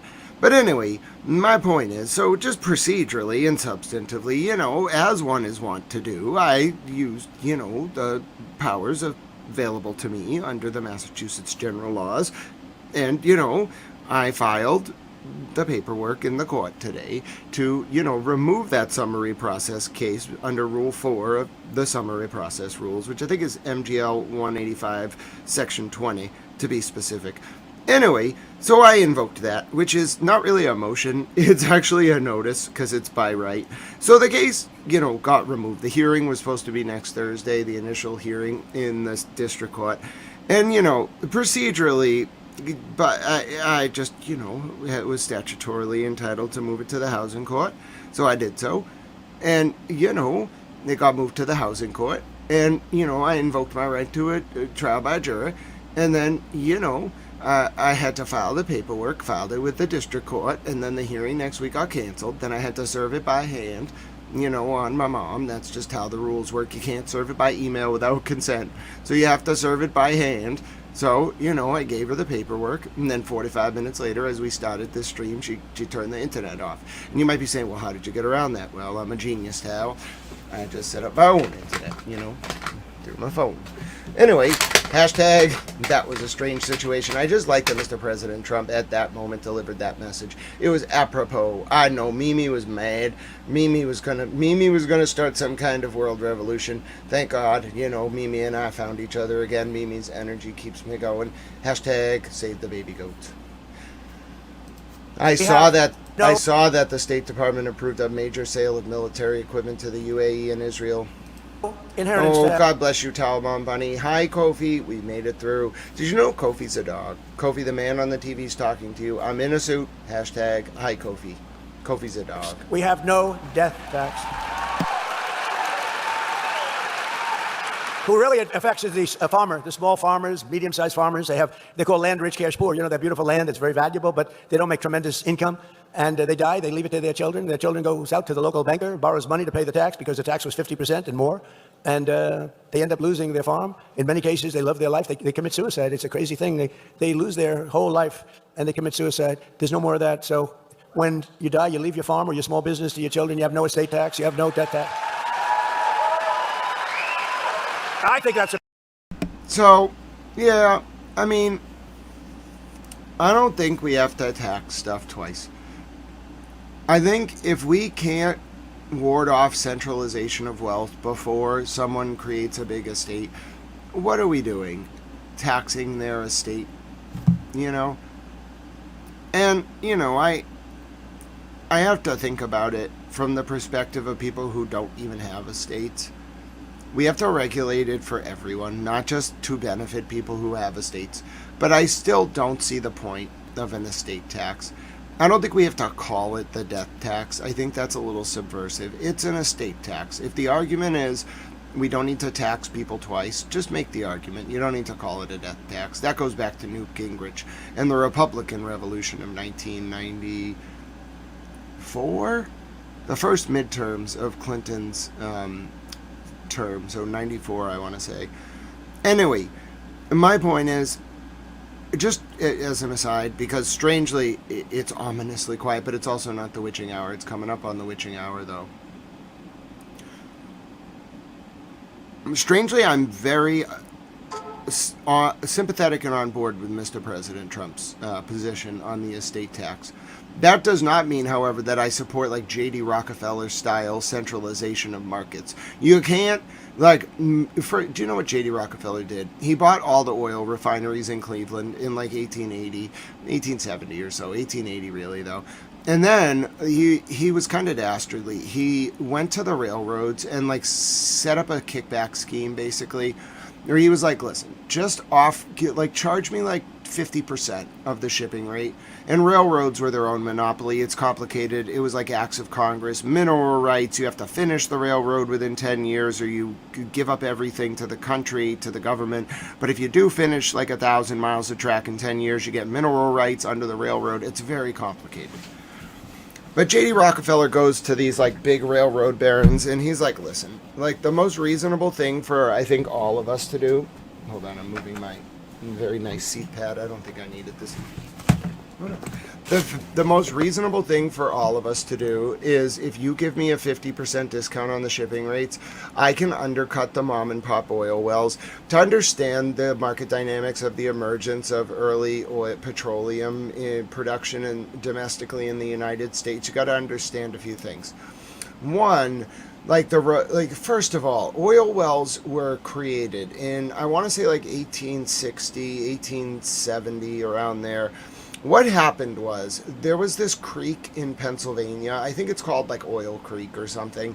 And back in the day, the Native Americans, they had the ability, they kind of called it like fire something or whatever the hell they called it.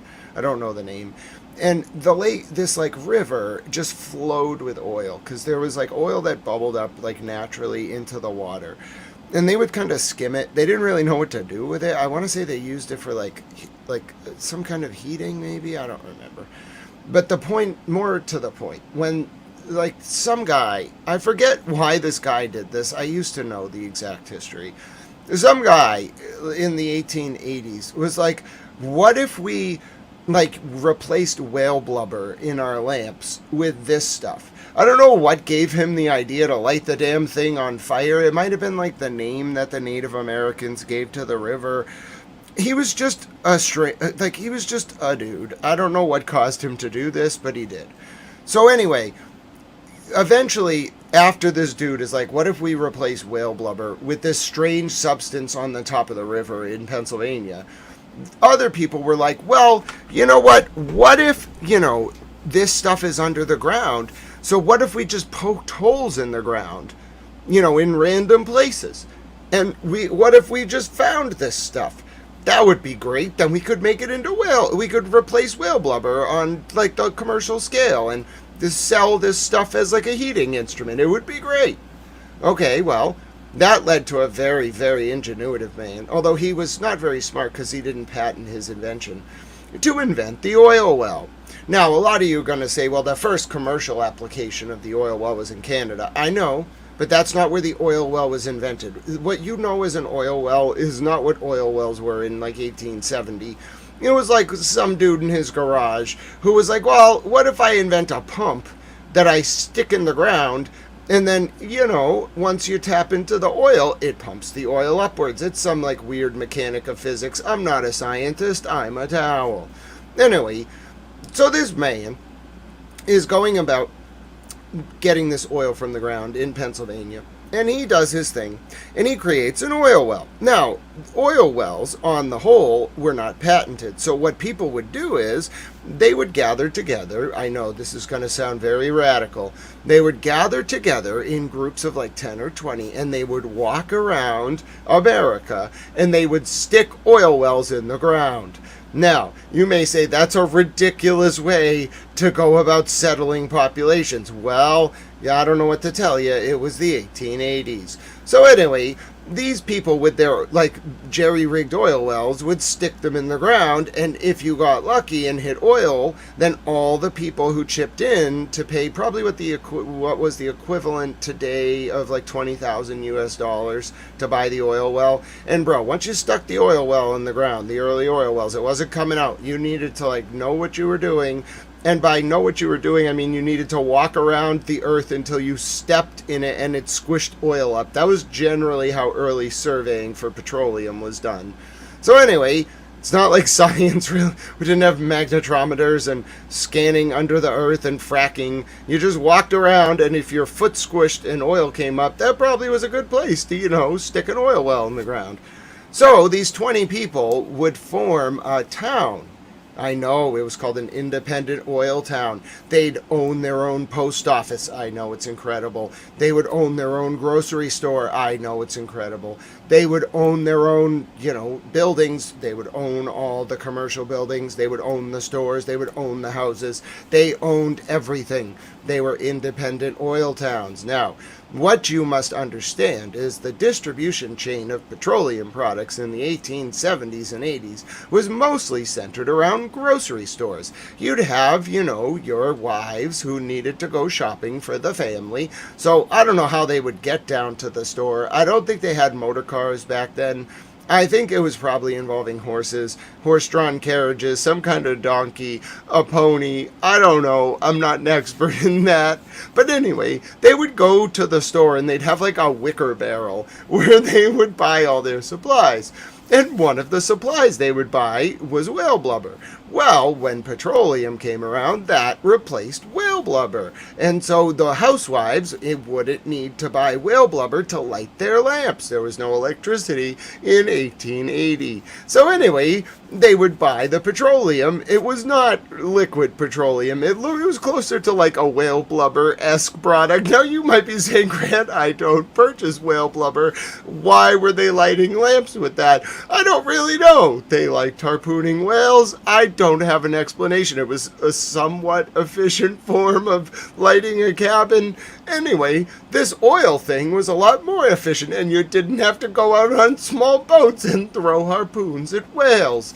So anyway, as they're using this oil in grocery stores, housewives, it's pretty cheap. It's like a kind of like a cooking oil almost, but it's more for lighting lamps. Like they just kind of, it's cheap. It's like pennies on the dollar. Okay, it doesn't have an applied industrial use. It just lights lamps. That's all it does for the first like 20 years of its existence.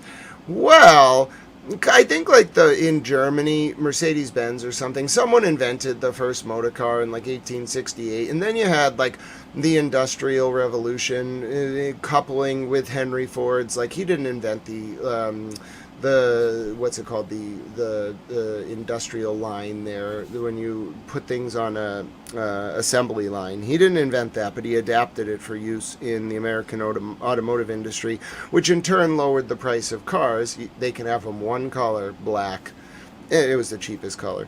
Anyway, it made them efficient. He treated his workers well.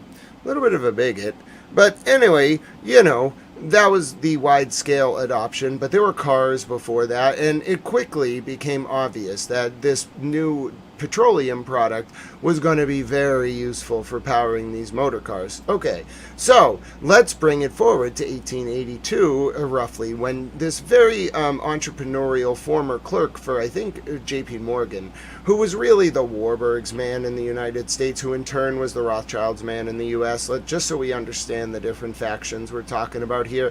Because like Northern Trust, Northern Securities, and Northern Steel, all that stuff's very different than what we're about to talk about. This is kind of like an offshoot of what J.P. Morgan and Warburg were doing.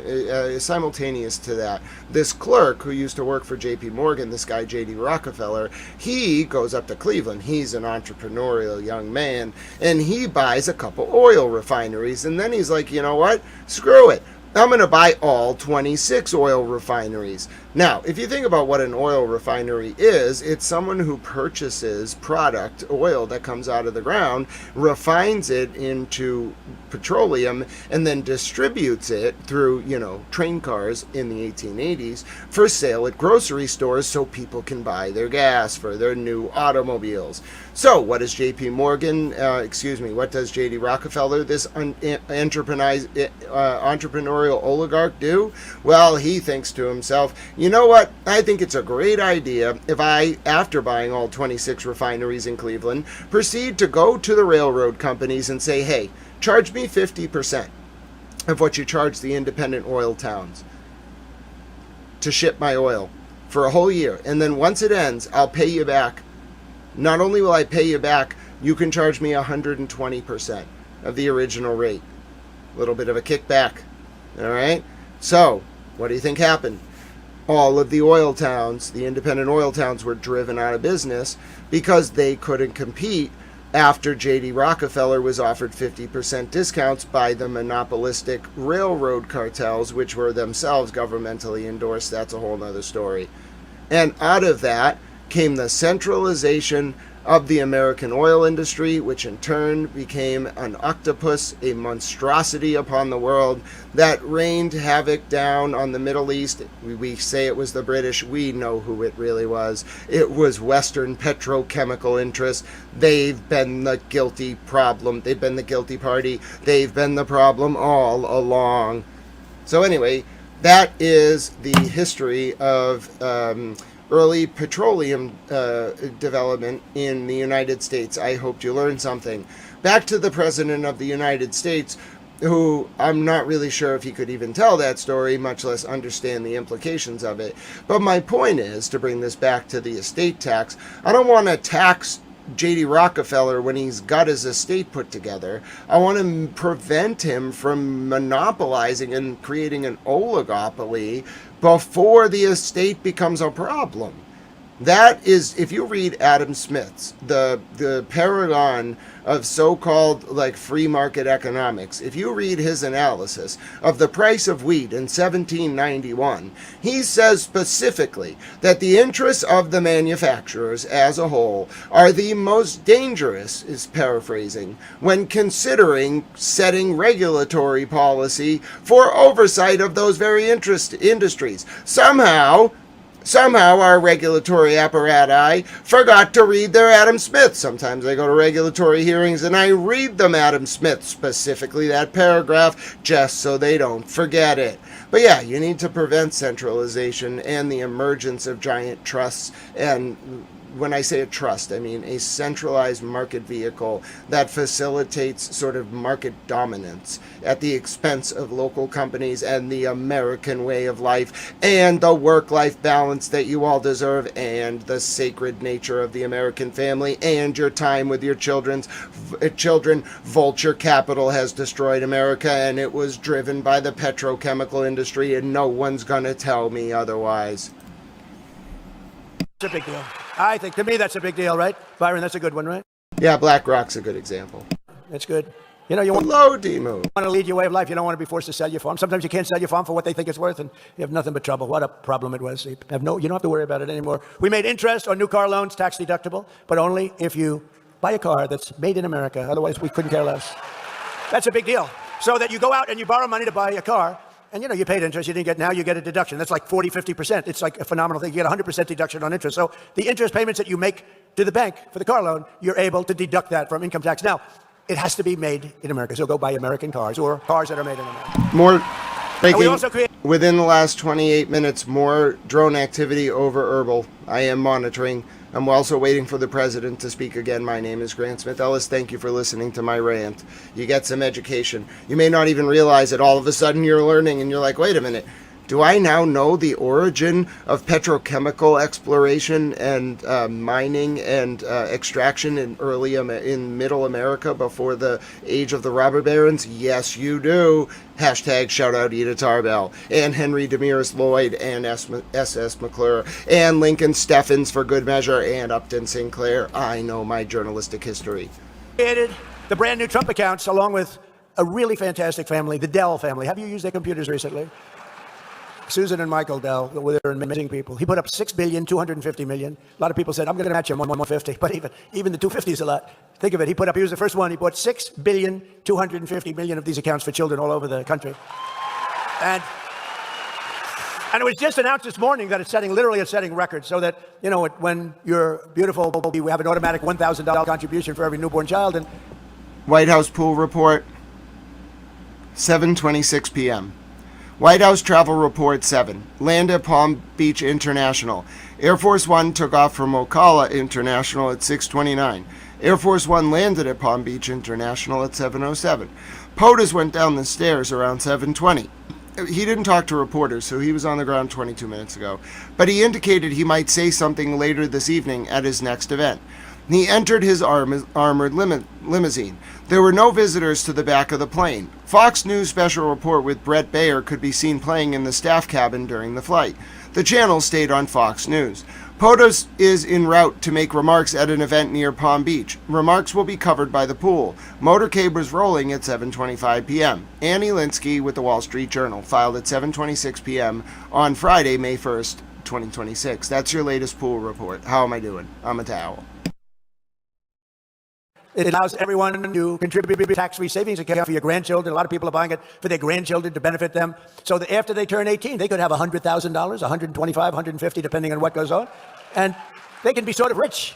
And it's an amazing thing, and it's like a wildfire. It's doing so great, right, Scott? It's been really an amazing thing. And with us today is a grandmother who lives in the Villages named Mary Alice. After a long career in the Michigan real estate and automobile industry, she and her husband retired to the Villages. And thanks to our great big beautiful bill, I love that bill. We have 4 years worth of stuff. That's why we call it the great big beautiful bill. We were going to have 19 separate bills. And I said to Mike Johnson, John Thune, I said, fellas, the Speaker of the House, head of the Senate, I said, let's try for one big, beautiful, because I don't know, these Democrats are crazy. And it was early. We had a little bit of a honeymoon, just a little tiny bit. I said, let's see if we get everything in one bill. And everyone said, no way, you're not going to do it. It's the biggest thing ever passed in the history of our country, the great big, beautiful, and it should be called the great big, beautiful tax cut bill. But also we have tremendous regulatory cuts, and that's why your jobs are so good, because all of these people, small businesses, medium-sized businesses, everything, they're able to take regulations with a little bit of a grain of salt. It's not going to put business. There are tremendous regulation cuts, and it's really been amazing. So they just received a tax refund of double the size of anything that they've ever gotten. Think of this, Mary Alice, for years she's gotten peanuts, and now she's gotten a tax of double the size, and in many cases 4 or 5 times the size of anything she ever got before. So Mary Alice is now considered a rich person. Come on up, Mary Alice, say a few words. Come on up. Oh, look at her. She looks good. She's a rich woman. Come on, Mary. Thank you, President Trump. It's such a pleasure to meet you. Hey, wait, let me get this out. You want me to get that out? Wait. Oh, yeah, because I'm really short. I think you'll be good. Okay, before we hear from Marianne, just wanted to say to Oh Sweet Nothing, who said, "You're awesome, Grant. God bless you. You're so kind. You're awesome. I'm so glad you enjoyed the towel lecture, as things are a little apprehensive right now." On that note, let's go back to Marianne. Why is Trump filibustering me? Water under the fridge says he is being filibustered. Hashtag break the siege of the Great Lakes. Hashtag free the Great Lakes. Hashtag save the goats. Hashtag Trump will not filibuster water under the fridge. We will protect the Great Lakes. There is an embargo on the Great Lakes. No Iranian ships are to enter the Great Lakes unless they come through Canada via logs. That's acceptable.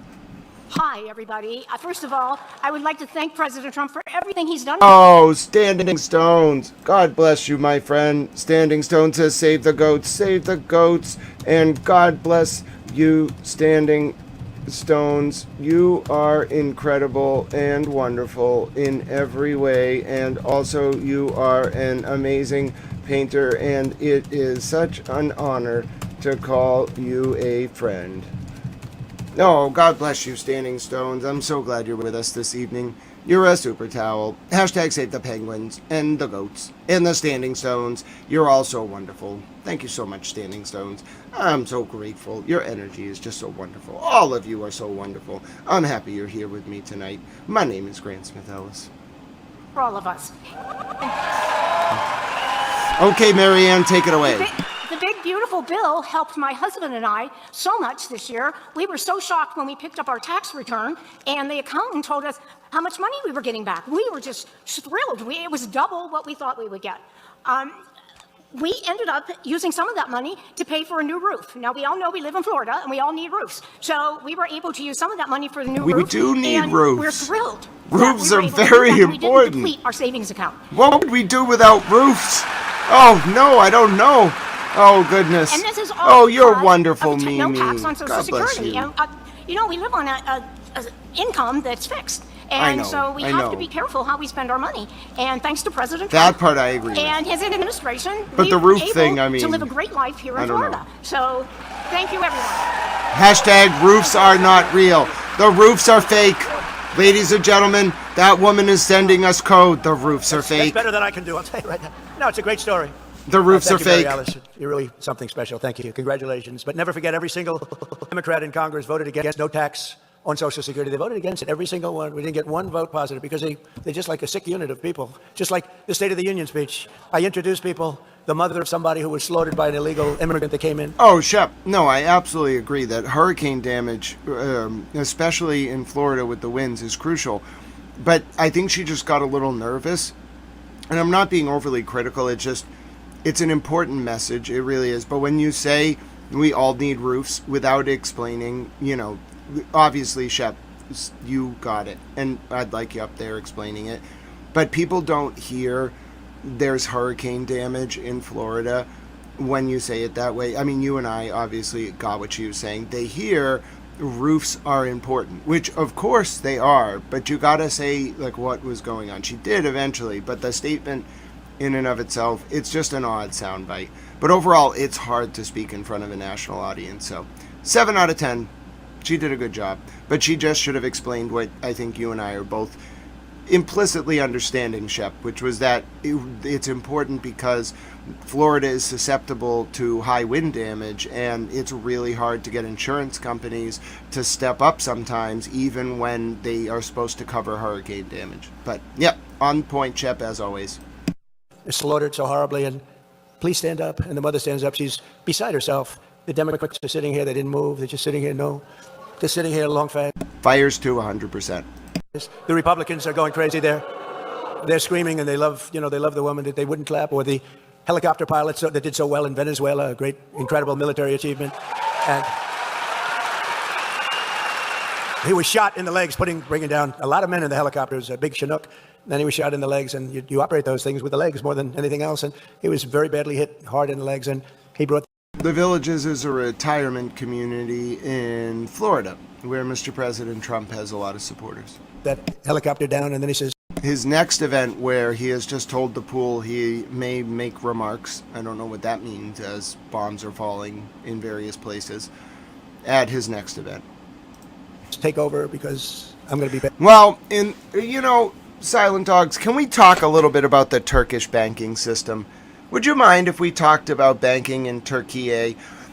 Silent Dogs, because I seem to remember something about interest being haram. So, Silent Dogs, let's talk a little bit about Turkey. Now, say you're a bank in Turkey, and you want to lend out money, and you want to make back some money on that investment. What if, you invest in a parallel portfolio or company or piece of land, and you just get a return on that investment? That's not interest on a loan, right? So, Ristala, God bless you, my friend. I did not see your comment. I will check the PayPal. # towel PayPal. I'm checking, Ristala. Oh, God bless you, my friend. It did come in. I'm so sorry, Ristala. It doesn't alert me on the phone. It arrived. God bless you, Ristala. I wish it sent me an alert so I could just look down, but PayPal I have to manually load. Ristala, you are wonderful, my dear friend. I can confirm for you, it doesn't send a notification on the PayPal app, but you are wonderful. I'm so glad I saw your comment. Sometimes I get very into my towel lectures, so yeah. Anyway, God bless you, Ristala. Thank you very much for your kind support of Towel Channel. Anwar says they can charge a fixed loan fee. I think that is correct. Now, Anwar, it's been over 17 years since I studied this, so I don't want to attempt to speak, 1, to current Turkish banking policy, or 2, to the specifics. But yes, there are ways around it. That probably is one of them as well. But I just guess it goes to the point. Like, what does it mean if you violate the spirit of the concept, but not the specific written word? Well, Silent Dogs, all I know is I think if you were in charge of the banking system, life would be a lot better. # Silent Dogs for Federal Reserve Chair Governor. Now, after it was perfectly landed in exactly the location it had to be. Otherwise, we could have had a problem like Jimmy Carter had. You remember that problem with helicopters crashing back and forth? It was not good, but that was Venezuela. How good did that work out, right? And we introduced him. Handsome guy, beautiful-looking guy. We introduced him. We gave him the Congressional Medal of Honor. The first time it's ever been done in the State of the Union, we gave him the Congressional Medal of Honor. And the Democrats sat there like a bunch of dead people. They didn't move. And I called them out. I said, you people are crazy. There's something wrong with you. But they voted against income tax cuts for seniors. They voted in favor of the largest tax hike in the history of our country. They wanted the largest tax hike in the history of our country. They also created the catastrophic inflation that I told you about, worst really in our history. If congressional Democrats had their way, Florida seniors would be paying higher taxes, higher prices, while Republicans have given you much lower taxes and much lower prices. They use the word affordability, but I was the one that received these high prices. It's amazing. I come into office and I say, wow, look at how high the prices are. And the Democrats start screaming, affordability, affordability. They're the ones that caused the problem. I'll tell you one thing. They got one good line of bullshit. That's one thing I'll say about it. They are so bad. They are so bad. It's true. Affordability. It's the first time I heard the word. I'm 2 days in, and I watch his sleazebag, one of these crazy congressmen, get up, and he's being interviewed. He said, affordability, prices are too high. I've just got there. But we brought prices way down. They gave us tremendously high prices, and they'll give them to you again. If they take over, you have to get out and vote in the midterms, because they'll give them to you again. And we're pleased to be joined today by some of those great warriors from the House and Senate, including someone who is representing your great state really well. And I introduced her just briefly before, but she's fantastic. She's a great person, a great senator, Ashley Moody. Thank you for being here, Ashley. Thank you, Ashley. I also want to introduce the next speech is about to start. Randy Fine, who's back there. Kat Kamek, who's over here. Daniel Webster, who, by the way, is retiring. I don't like that. Where's Daniel? Here someplace. Daniel, stand up, Daniel. What a career. He's retiring. And I know we have a good Republican taking your place, if that's possible to take your place. Thank you, Daniel. Great career. We appreciate it. Long time. It's a laugh track from Happy Days. That's hilarious. He's been there a long time. Great gentleman. And a man who never stops fighting for the state of Florida. I know it. He is a fighter. Byron Donalds. Byron. Special. Thank you. Thank you. He's so far ahead in the polls, I don't have to ask him to come up. I would ask him, but when you're up by more than 20 points, I don't want to waste the time. Okay, is that all right? He's killing him. Another great friend of mine, Florida Agriculture Commissioner Wilton Simpson, who's running and going to be great. He's a great guy. And the Florida CFO, Blas Folia. Splash, where are you? Yes, Splash. Thank you. Thank you. Good job. We're also joined by very much of a legend. He's really an amazing guy. He straightens you out mentally. Probably has his own problems, but we don't have to know about that. But we've all grown up watching him. I've watched him for so many years. All right. From one President Trump speech to another, ladies and gentlemen, President Trump has taken the stage yet again. I'm going to take you live now as President Trump begins his next speech. I'm not sure why he's doing back-to-back speeches. He knows the whole world is paying attention to what he's saying, and so he's just arrived on stage. And our country is hot. We're doing a good job. This is live. This is about 2 minutes Stock old. market just at another high for the He's speaking 50th again. time in 1 year. This is not a drill. It's been really great, but I want to thank especially Harvey and all of the people, and his beautiful wife, Christina, daughter. He's Eve. speaking again. And he really put his heart and soul. He's a wonderful man, a great attorney, a very legitimate person. Sit down. Come on, we'll be here. What the heck? It's a beautiful evening in Palm Beach. Sort of semi, isn't it, huh? It's a very hot area. It's a hot area. It's one of the hottest areas anywhere in the country, you think, right? It's a pleasure to be back with so many friends and neighbors in a place that I love and a place that I call home, Palm Beach. It's been, I've been here for a long time. And I begin by congratulating the Forum Club on 50 incredible years. The Forum Club. Wow. Harvey asked me if I do this. I said, no, I have a big speech. You know, I just had a big speech. You probably saw a big. And it's all over television. I said, where am I going now? He said, you're going to Carrabba Center. But you know, honestly, Carrabba Center is terrific. And I mean, I was saying, somebody said, you know, so you don't really have to do it. You can call up and probably do it. I said, are you kidding me? Can you imagine? This is a crowd where I know so many killers, very successful people. Some are nice, some are horrendous people, but I like the nice ones and the horrendous ones also. We have some really killers. I'm looking out there. Oh, these people, I've had to deal with them my whole life. They are brutal, but you know, you get friendly with brutal people too. I'm dealing with some quite brutal people right now in the lovely country of Iran. They are very brutal, and I will tell you, we're doing very well. You cannot give Iran a nuclear weapon. It's all. You cannot. They would use it on a place called Israel very quickly, and they would use it in the Middle East, and they'd use it in Europe, and I guess we'd be next, and it's not going to happen. Don't worry about it. We've taken apart. We've taken their Air Force is non-existent. It's gone. Their Navy, they had a very strong Navy. They had the strongest Navy by far in the Middle East, many times over. They have 159 ships. Every single ship is at the bottom of the sea right now. They have no anti-aircraft capacity. They have no radar. They have no leaders. Actually, their leaders are all gone, too. It's part of our problem. We don't know who the hell we're dealing with. Call up. This is Mohammed so-and-so. I say, are you a leader? We're looking for a leader. It's the only country in the world. Nobody wants to be a leader. You know, they say, would anybody like to be president? And there are no takers. But I think we're doing a great job over there, actually. We have they use the Hormuz Strait as a weapon for many, many years. They said they'll close it. So they closed it, then I closed it on them, which is sort of, they want a little business. They get no business. But it's going to work out because everything works out. You know, you look at what we did with Venezuela. That was an amazing military maneuver. And now we have a great relationship with Venezuela. 100 million barrels of oil we've already sold. It goes down to Texas. It goes to be refined in Texas. 100 million. We're going to be over the next month, it's going to be another 100 million. And you'll be happy to hear this because you're a lot of great business people here. This is the first war that you've seen in the United States for a long time where we actually have paid for the cost of the war by about 37 times already. In other words, it cost us a lot. We had those big, beautiful aircraft carriers, lots of planes and everything else, but we paid for it many, many times over. And we're getting along great with the people. Wait a minute.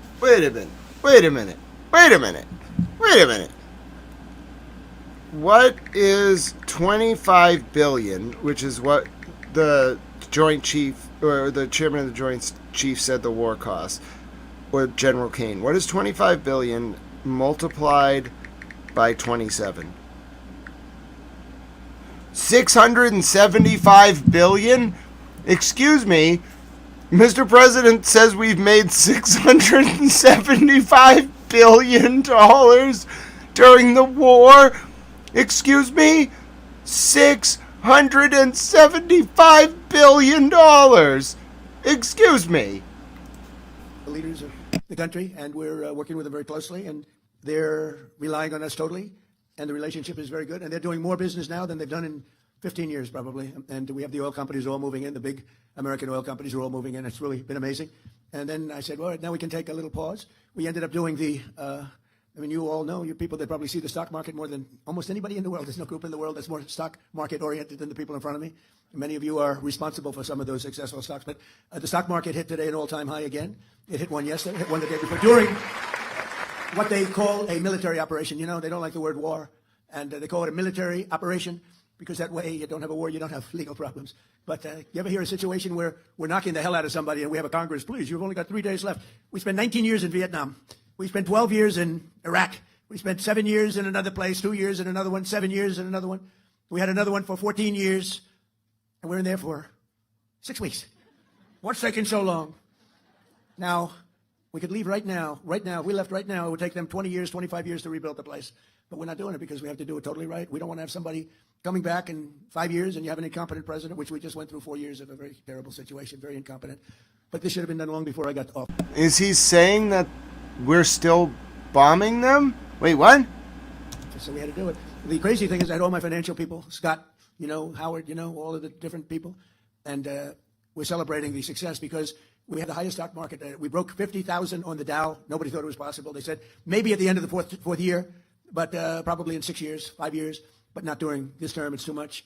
We did it at the end of the first year. Then we broke 7,000 on the S&P. We did that at the end of this year, long ahead of schedule. And then I said, you know, we have the most successful. By the way, more oil is being drilled right now than at any time in the history of our country. We're doing double. Think of this. We're doing double Saudi Arabia and Russia combined. Double Saudi Arabia and Russia combined. Nobody knows that. And you see all of those big, gorgeous ships coming up from all over the world because the strait is closed by us, and they're coming to Texas now and Louisiana to load up big ones.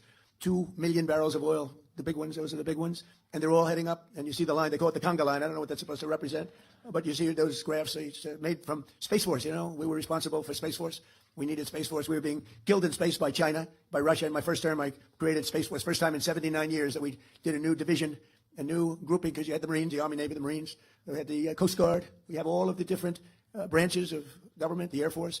And they thought the Air Force and the Space Force would stay together, but the Air Force wants the Air Force. They're not going to give, and space is so important now, and we did Space Force, and all of those things, many of those things that you're saying is because of Space Force. And now Space Force is, we were losing badly in space to Russia and China militarily. Now we're way in the lead, way in the lead. We have the greatest space capacity of any country in the world. So we're very proud of that.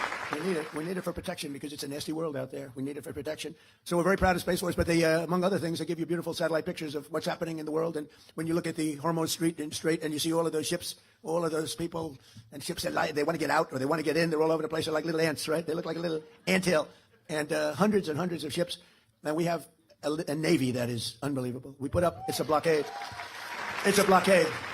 And you saw the other day where a massive tanker, this was bigger than 2 million barrels, a massive tanker was trying to run it, and the young captain of the ship from Annapolis, these guys are like central casting. You could put him in. I'd say something about Tom Cruise. I was going to say better looking than Tom Cruise and taller, but I'm not going to do that because he's a friend of mine. I can't do that.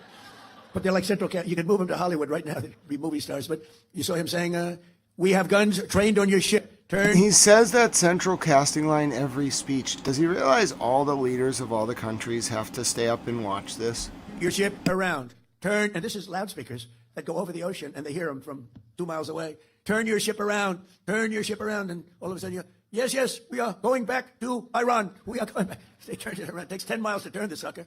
You know, it's not like turning around a bicycle. It's like, it's big stuff. And then we had the other one you saw from 4 days ago where they were going to ram the... I'm stretching. It's an iron wall. It's essentially an iron wall. We have such great military and great Navy. And they were going straight through. And they said, turn your ship around. And there was no response. Turn your ship around.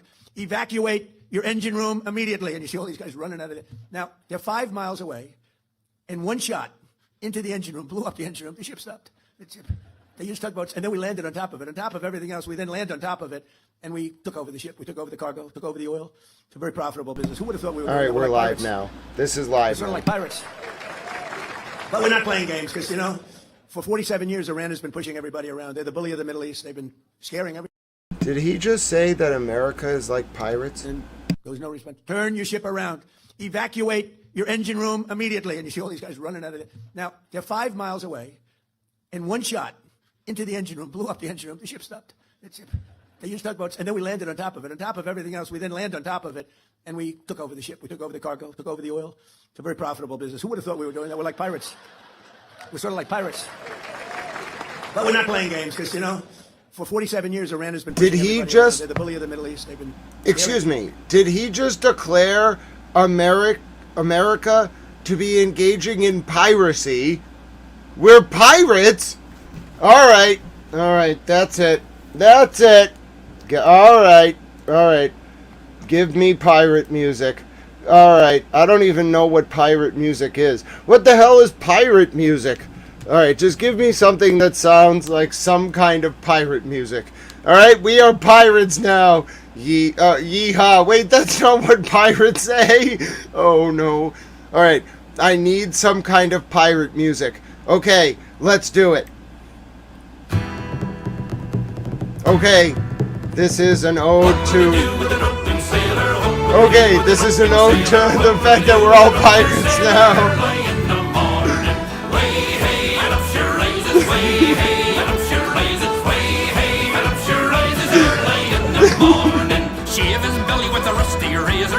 We're all pirates now.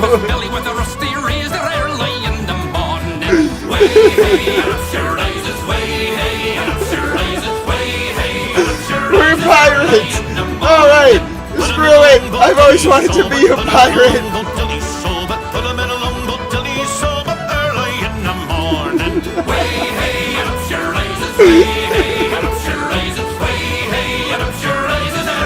This is great. We're all pirates now. We're all pirates now. Mr. President said we're pirates. This is now a pirate theme stream.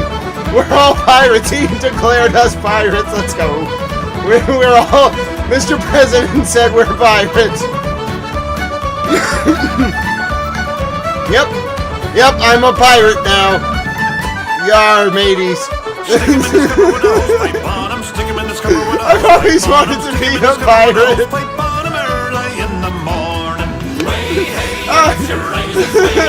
Where's my hat? I need a parrot. Put him in the bed with the captain's daughter. Put him in the bed with the captain's daughter. Put him in the bed with the captain's daughter early in the morning. Way hey, and up she rises. Way hey, and up she rises. We're all pirates now. That's it.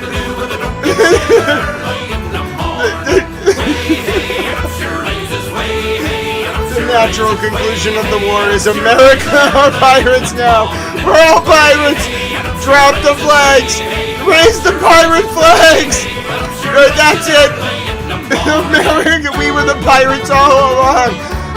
Drop the American flags. Raise the pirate flags. Start taking over the ships. We're not an empire anymore. We're just pirates. Screw it. We're vacating the Treaty of Tripoli. That's it. We're pirates again. We'll teach them. We're just gonna start robbing ships. I want a boat. Nanya, this is not what I meant, Nanya. Nanya, when I told you to become the captain of a boat, I absolutely did not mean that you were to get the president to declare us all pirates. Nanya, what have you done? Oh no, the president of the United States has declared us all pirates. Oh. You can be Edward Teach, Teach, absolutely, definitely, Bob. I can't take it. I have been declared a pirate against my will. My president has declared all 400 million Americans pirates. That's it. I have seen some things during this war. I have put up with a lot of travesties and tomfoolery and shams and mockeries. Yes, sham mockeries with tomfoolery thrown in there for good measure. I was not expecting that my own president was going to declare me a pirate. I was not ready for this. Nightbot is having a day, you don't understand. I did not listen, I have to prepare for these things. You can't just declare me a pirate. All of us are pirates now. I want a boat. That's it. We're amending the Constitution to include a right to a boat so we can engage in sea-based piracy. The president said we're all pirates. Give me a parrot. I'm not even kidding you. I cannot put this into to more sardonic terms. Yes, the President of the United States has declared us all pirates. Tehran Square is partying. They're having a pirate party. We need footage. Hashtag pirate party. I need an eye patch. Oh my goodness. Listen, ladies and gentlemen, this is what we have to do. All of us tomorrow, as Americans, we must all go out just dressed as pirates. But listen. Nobody can be weird about it. If this is going to work, we all just have to start slowly dressing like pirates. Just randomly, you can walk down the street in like a 16th century heavy coat. You can have a parrot in a restaurant. When someone says, "What are you doing?" just say the president said we're pirates. Oh, this is going to be great. Oh, all right. Listen. This is what we're doing. As Americans, this is how we're going to protest this. We are, yes, Grant's on a trip. It's go time. Grant's on a trip. Listen, this is how we protest this. All of us just start subtly dressing like pirates.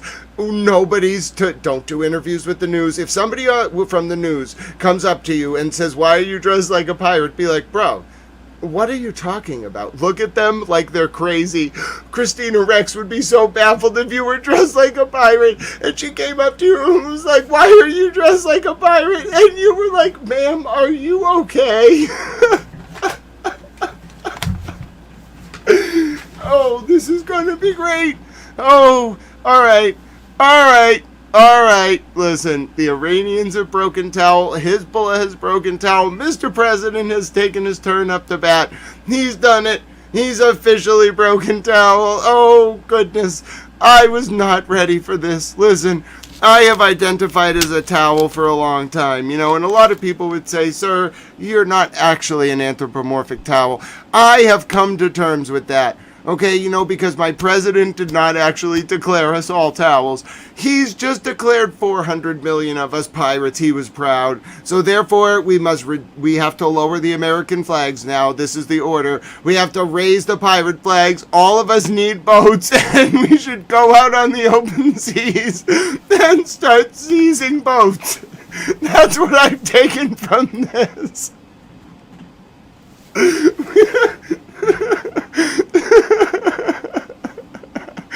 I identify as a pirate. Everybody, Israel, and we took over the ship. We took over the. Wait. Hold on. In one shot. Hold on. I have to record this. This is the greatest moment of my life. Okay, I've always wanted to be a pirate. Into the engine room, blew up the engine room. The ship stopped.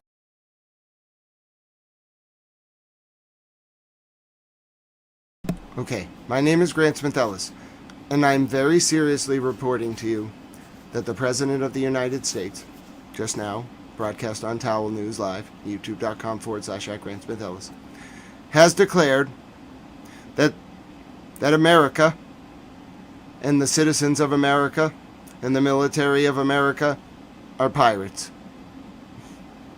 I will be purchasing an eye patch forthwith. Take a listen. Turn your ship around. Evacuate your engine room immediately. And you see all these guys running out of there. Now, they're 5 miles away. In one shot, into the engine room, blew up the engine room. The ship stopped. They used tugboats, and then we landed on top of it. On top of everything else, we then land on top of it, and we took over the ship. We took over the cargo, took over the oil. It's a very profitable business. Who would have thought we were doing that? We're like pirates. We're sort of like pirates. But we're not playing games because, for 47 years, Iran has been pushing everybody around. They're the bully of the Middle East. They've been... Yes, the leader of the world's newest, latent, largest pirate fleet. They're going to call him Goldbeard. President Trump openly declaring that the United States have become pirates. I've spoken to, a snap polling of various Americans and other countries.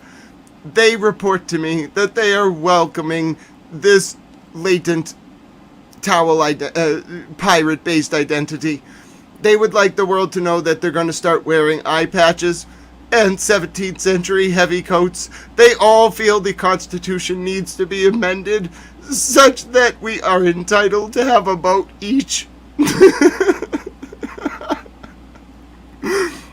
So that each American can go out on the high seas and assert their God-given right to be a pirate. My name is Grant Smith Ellis, and that is actually what just occurred. Thank you for watching Towel News. Scaring everybody. Israel and Qatar, Saudi Arabia, UAE, Bahrain, Kuwait, all of them. They're all, it was the bully of the Middle East. I understand it. Bush made a mistake. He took out Iraq. You know, Iraq, and by the way, I congratulate the new president of Iraq. I endorsed him. I'm now in the business of endorsing political leaders from foreign countries, countries that nobody's ever seen before. Now, we have a pretty infallible record. We've won a lot of them, but I endorsed him because we didn't like the man that was the president of Iraq, and we endorsed somebody that not a lot of people have heard of, and he won in a landslide. So I just spoke to him yesterday. But the relationships we have relationships that are very, very strong, very powerful relationships, and I think the Middle East is going to be taken care of. We had a lot of conversations with the leaders. I call them the new leaders. I call them the new regime. You know, they kept saying, the radical left, where is regime change? Well, if this isn't regime change, there's no such thing. Because Khomeini in the first tier was gone. The second tier is gone. Half of the third tier is gone, which is a problem. That's a problem. Because we are trying to figure out the right one to talk to. We talk to one, and then another one calls up. Let's make a deal. But I think we're in a very, I know we're in a very strong position. There's the expression that we've all heard, or many of us have heard, if you like the fights, if this were a fight, they'd stop it. But again, their military they have some missiles left. They have some missile-making capacity left. We've knocked out about 85% of their manufacturing capacity for new missiles out. We've knocked about 82%, but that means they have missiles left. We knocked out most of their drone-making factories, but they have some drone capacity left, and drones are pretty effective. But we've also developed, in the meantime, if you remember, the German U-boats were a horror. Nobody could stop them, and then all of a sudden they come up with sonar, and it went from nobody could stop them that it was the worst place in the world to be is in a U-boat. The drone, anti-drone capacity that we have now is fantastic. They have new weapons, lasers. You can see the lasers. They go into a laser. They just burn they just boom. And we have that, and we have very special machine guns with large-scale bullets operated by a computer. And as they come in, it just knocks them out like it's amazing. But with all of that being said, there's still danger. There's always danger with war. With war, you never know what happens. Look at Russia. It was supposed to be a one-day war, and it's 4 years, right? And you see that, and it's really a terrible war. And it's a lot of people died. Last month, they had 25,000 soldiers, mostly soldiers, killed. It's like a bloodbath over there, and I think we'll get that. We've settled 8 wars, and that should be the 9th. I think we're going to get it done, but it's a rough one. It's a rough one. But we're joined tonight by a lot of my friends, very distinguished people that are great people. The Palm Beach Mayor, Danielle Moore. Where's Danielle? Where are you, Danielle? Hi, Danielle. How are you? Great person. We're working on a couple of things that for good water, let's say a nice water product, right? Like desalinization. I said, Danielle, why can't we be like a submarine? We have the best desalinization. We have the best submarines in the world. We can go for years underwater, all nuclear submarines, the nuclear ones. And one of the things we have is great water on the submarines, desalinization. It's the latest. Don't forget to turn your ad blockers off to help support your favorite different channels across YouTube. Towel keeps his ad blocker off. That'd be nice from the standpoint of unbelievably clean, pure water. It would be great. So we're working with Danielle, and we're working with the council. And I think something's going to come up, whether it's filtering or desalinization. Desalinization's a little bit better and a little bit more Wait a expensive, minute. Wait a minute. Do we need a chat reset? That's it. That's it. That's it. I don't know what's going on. I'm intervening in the name of Tiffin and Bob. God bless you, Tiffin and Bob. I don't know what's going on. The honorable speaker has called for a chat reset. I know we just had fun, but you're getting the boom, boom, boom song. You are thus commanded to present to this honorable house your best emojis, including but not limited to sheep, goat, cat, pet, dog, or other emojis. You don't have to post them, but you are about to get buried in emojis. Watch what the chat moms do. They know exactly what's good. And in return, you can have the boom, boom, boom song. It is my friend Sana's favorite song. Just watch what it does to Sana's move. Oh, just watch how quickly the emojis flow in as you get your favorite song.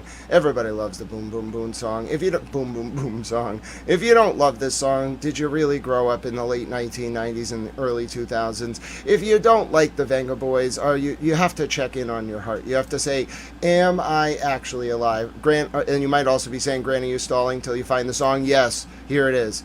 Dance away. That's it. That's it. I'm going to start posting emojis too. You got 2 minutes. Let it all out. I'd rather you release it through emojis. Let's go. I realize times are tense, so just post all the emojis you want. You can just post your emojis. Nope, your conversation will get drowned out by emojis and the Venga Boys. Let's go. Too late. It's an emoji parade. What are you going to do? We're confusing Hezbollah and the Iranians. Nobody knows what's going on. This is our emoji party. You just have to go along with it. You just try to post emojis. Good luck trying to chat. It doesn't really work. Alright, this is called the chat reset. Have fun. I'm even partaking. We're all getting in on it today. This is great. You can't post emojis as fast as me. That's not even humanly possible. I don't believe you can post emojis as fast as me during the chat reset. Good, get your energy out. This is how we do it. I'm pleased. We're working on it. Oh no, you're not going to be over. You cannot flood. You cannot overwhelm the flood of emojis. This is a chat reset. It will end in about a minute. So get your energy out now. Even Mr. and Mrs. Sweeney are getting in on it. I bet Mrs. Sweeney is very confused. She's like, whatever. There's a lot of penguins in the chat. I'm down with it. I think it's great, Mrs. Sweeney. How are you doing? Mrs. Sweeney's always wanted to dance to the Venga Boys. Let's have some fun.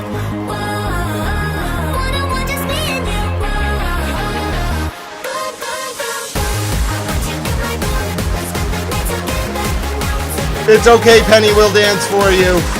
We got it. Yeah, no, there will be no going back to that prior discussion. Or I will name the honorable member. A chat reset means we're moving on. Look how much fun your fellow friends are having.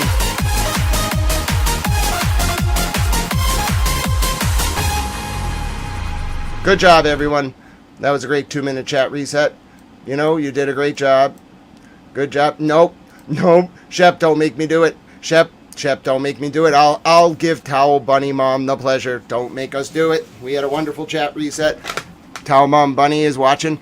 I will name the honorable member if I have to. But I have delegated my authority to the right honorable Kofi. Kofi is very intense. You should see Kofi when horses come around. You are a horse. You come near Bunny Towel Mom. Kofi will get right up in your face. He'll be like, don't you come near Bunny Towel Mom. That's what Bunny Towel's mom's going to be like in the chat. There will be no travesties, no shams, no mockeries, no Travis Sham mockeries. I'll name the honorable members. I'll do it. You will be removed from this place for the remainder of the day's sitting, just like that woman who called Keir Starmer a liar in Parliament the other day.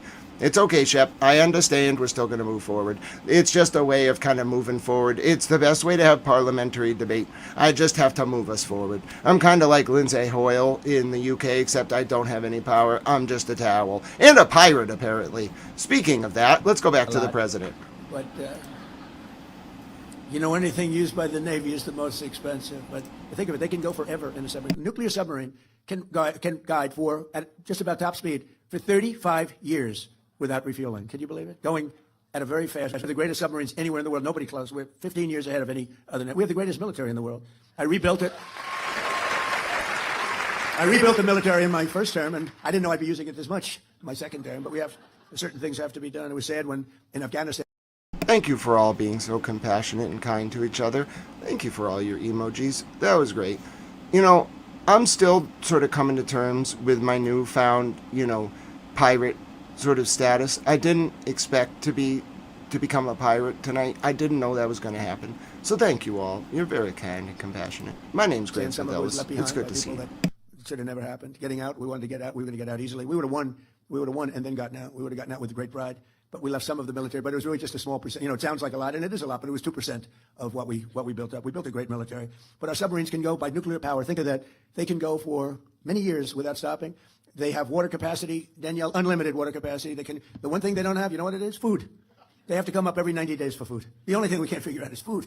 A little simple thing like that. So, but it's really amazing. Some of the things that we're able to do with the military, with a lot of other things too. Palm Beach Town Council President Ted Cooney. Thank you, Ted. Thank you, Ted. Good job. Good. Palm Beach County Administrator Joe Abruzzo, who's a phenomenal. You got a diamond there. Hey, I know a lot of town administrators, and you don't want to. This guy is a diamond. Thank you very much. You're doing a fantastic job. Thank you.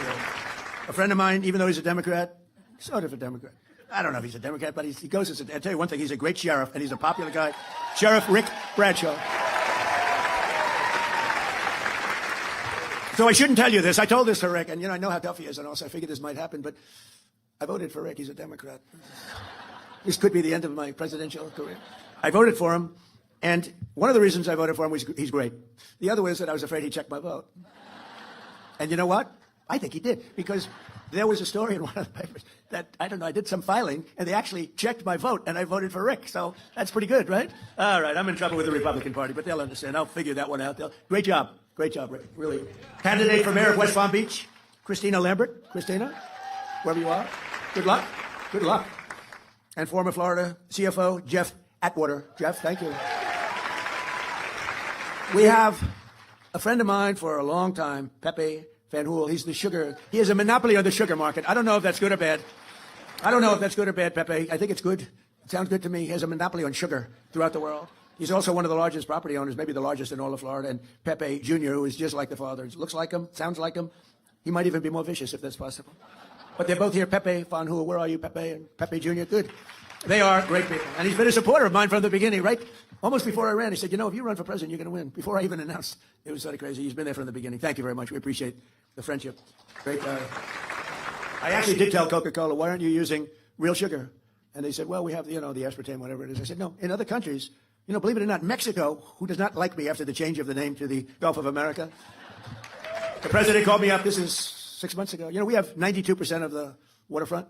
They have 8%. And I always wondered, why is it the Gulf of Mexico? For a long time, even looking as a kid, I said, well, Gulf of Mexico, it's such a powerful name. It's such a powerful thing, the Gulf of Mexico, but it should be the Gulf of America. I mean, I'll say it only within the confines of this room, because I know there's a lot of fake news back there. Within the confines of this room, Mayor, you're not going to tell anybody, please? I was thinking about seriously calling it the Gulf of Trump, but I really was, but I was told by some very wise people, please don't do this. That's what I don't think would have worked. What do you think? That wouldn't have worked too well. But, it's such an honor you look at that incredible, powerful, beautiful, really rich area of water. There's probably very little like it anywhere in the world. When you look at all the rigs out there. Connection isn't just physical, it's... Don't forget to turn your ad blockers off on YouTube. Good way to support the channels. Call me. He's not too fond of me anymore, but when she heard about it, it was put in some paper. Somebody leaked it someplace always. You always have leaks. When you're in my world, leaks are a part of life. And it was leaked that I was going to change the name of the Gulf of Mexico to the Gulf of America. And she's a beautiful woman, a very nice, I never like to talk about beauty because it's usually the end of a political career. If you say somebody's a beautiful woman, they say, what a terrible, terrible thing. Everybody hates it except the woman that you're talking about. They love it. Fledgling pirate empire, that's great. So I won't say she's a beautiful woman, but she's a fine woman. And she is. And she's got this incredible, beautiful voice, elegant voice. Larson, yes, you could join the ship with me and Captain Nunya. It's going to be great. She was a ballet dancer. We're pirate towels, Cosmina. That's it. We're good. We have a whole pirate flotilla at this point. She's got this beautiful voice, and she goes, President, no, President, tell me, you're only kidding. You're not going to change the name of the Gulf of Mexico. Yes, I am. I'm sorry. No, please. Anyway, so they don't love me too much in Mexico right now. Presidento, it's El Presidente. Presidento. That's why guys like me are in a lot of danger. You know, consequential people get in a lot of danger. You know what I'm talking about? Saturday night, it was good for one thing. People are loving my ballroom now. Yes, El Presidento gets into a lotto of danger. That's what the president of Mexico told him. Clearly. Yes. No, that's the only thing. They love my ballroom. They love my ballroom. It's going to be the best in the world, although I like the one at Mar-a-Lago very much too, Mayor. And we have County Commissioner Maria Marino. Thank you. Commissioner, thank you. Good job. And former Congressman Dan Micah. Where is Dan Micah? Thank you, Dan. Good job. An architect who's really talented. He's done a lot of work for him. He's got a flair, a beautiful Hispanic flair in particular. And he comes from originally a place called Cuba, which we will be taking over almost immediately. No, Cuba's got problems. We'll finish one first. I like to finish the job. On the way back from Iran, we'll have one of our big, maybe the USS Abraham Lincoln aircraft carrier, the biggest in the world. We'll have that come in, stop about 100 yards offshore, and they'll say, "Thank you very much. We give up." But this man really is great. Rick Gonzalez. He's a great architect. Where is he? He's doing a couple of projects for us now. He's doing some beautiful little projects that we have going with my son, Eric, who's fantastic. He's done a great job. And former Ambassador Robin Bernstein is here. She went out and learned Spanish. Like Dominican Republic. She went out and learned the language, and she learned it well. Congratulations. A lot of people aren't smart enough to do that, Robin. Most people don't bother doing it. I wouldn't do it, to be honest with you. But Palm Beach County is a very special place, and Palm Beach is a very special place. And it should be no surprise that across my first and second terms, residents of this community have served our country with exceptional devotion and skill.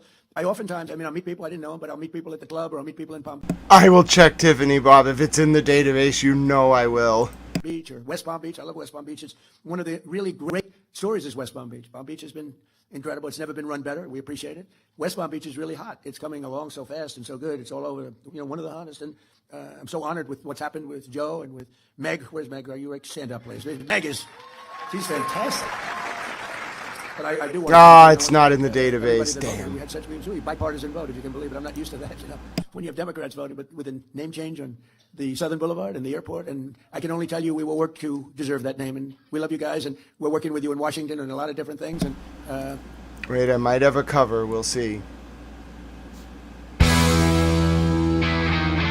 Oh, it's a cover, but it's in the database. You can have like a minute of it. It's not the actual song. It's a cover by Scratch 21. Upper class, high society. People stop laughing. God's gift to ballroom notoriety. Yes, and I always fill my ballroom. I'll the check event Soul is never Controller. small. The social pages say I've got the biggest balls of all. Ladies, I've got big balls.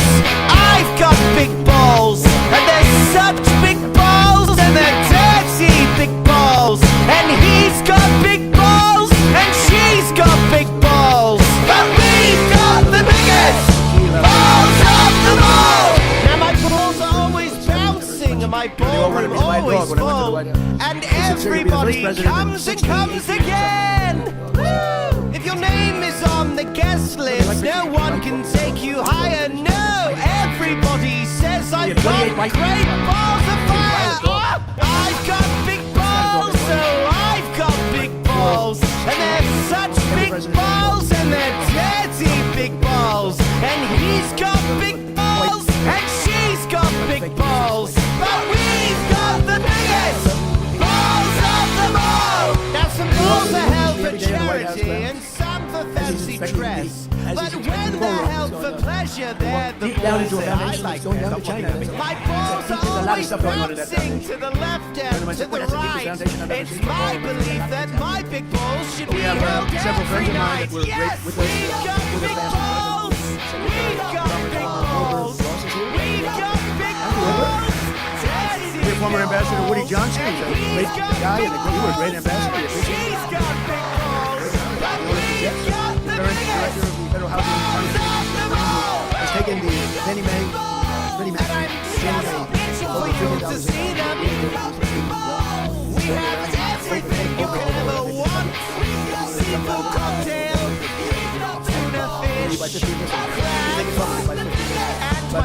over $1 Not sure. My first time I was offered $100 million.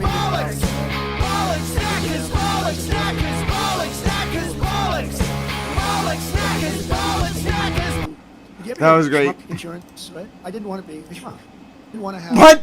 them flip it for $500 million in 2 weeks, which is always a possibility. It's always a little Okay. in the world of politics. I was with a bank, a very good bank, a very hot banker. He was going to the head of one of the biggest banks in the world, and he was also in charge of real estate for the bank. And they had a corner building on 57th and 5th Avenue in New York. Great request, Tiffany Bob. You're the best. Quick deal. Nobody even knew about it. It was quick, and he sold it for $25 million. And the person that bought it flipped it the following week for $97 million. And that was the end of his job. That was the end of his rise to the chairman of the bank. So I don't want to be in that category. But we kept it. I put Bill Pulte in charge, and I think it's worth over $1 trillion now, right? So we kept it, and we didn't sell it, and that's good. But not only have we lovingly restored they call it the crown jewel of Palm Beach, Mar-a-Lago, but we turned it into what everybody acknowledges. It's the hottest club anywhere in the world. I mean, I hate to say it about my club, but it is truly everybody that's been there. It's the hottest club anywhere in the world. And very importantly, it creates hundreds of jobs and brings thousands of travelers here each year. And then we have all the weddings and all the conventions and the events that we have. Sadly, most people on Advantage plans today don't know that Don't there's an forget to additional turn off option your that ad gives them blockers. amazing coverage. The ballroom, it's raised more money than any other ballroom anywhere in the world for charity. We raise tremendous money for charity. It's every other night you'll see it. They raise it for incredible things. And just as Marjorie Merriweather Post, who with her husband E.F. Hutton, that was a power couple. E.F. Hutton, remember? E.F. Hutton talks, everyone listens, right? He was the #1 guy. He's like some of the guys in this room was a long time ago. This was in the early 1920s, roaring 20s. But Marjorie Merriweather Post was married to E.F. Hutton. She was the richest woman in the world. And they wanted to build something incredible, and they envisioned everything, and they bought the lot in South Florida. She bought it because that's where the great reef, if you look at the maps, you have a great stone. It's a source of unbelievably powerful stone. It's a stone jetty, and it ends right there. She bought it there because there wouldn't be any settlement when you built the house on that settlement. It ends right in the backyard, actually, and it's really pretty amazing. She envisioned something really great, and she built Mar-a-Lago along with E.F. Hutton. And at the time, and then you had the Depression, but she wasn't affected by the Depression, and she actually built other sections onto it because she wanted to give people jobs. She did a fantastic job, and she always wanted that to be the Southern White House. And in fact, when she died, she left it to the White House Historical Society, and the late, great Jimmy Carter decided that Mar-a-Lago was too expensive for the United States, so fortunately for me, he gave it back to the Historical Society, and I bought it. And we spent a lot of money and made it great. I lived there for a while. Then I said, this is a very big house to live in. And, we had kids, and you have the kids running around the house. You can't find your kids ever. Where are they? Where are they? Which floor are they on? But it's a special place, and it's become a great club. And we've had all the foreign leaders, most of them. We had President Xi of China here a few years ago, and I'm going to be there in 2 weeks, by the way. That'll be interesting. But it'll be something because he's amazing. He's an amazing guy, and the trip is going to be a very important trip that I'm making. And we had the late Prime Minister Abe of Japan. He was a fantastic man. He was a great friend of mine. He was assassinated in Japan with probably the only gun in Japan. They don't have guns in Japan at all. This crazy person made a gun and assassinated my friend, who was great. And we've had a lot of the other top leaders of the world at Mar-a-Lago. So good for Palm Beach. It's interesting. They have a lot of Secret Service, as you can imagine. Probably gets even more, but we have a lot.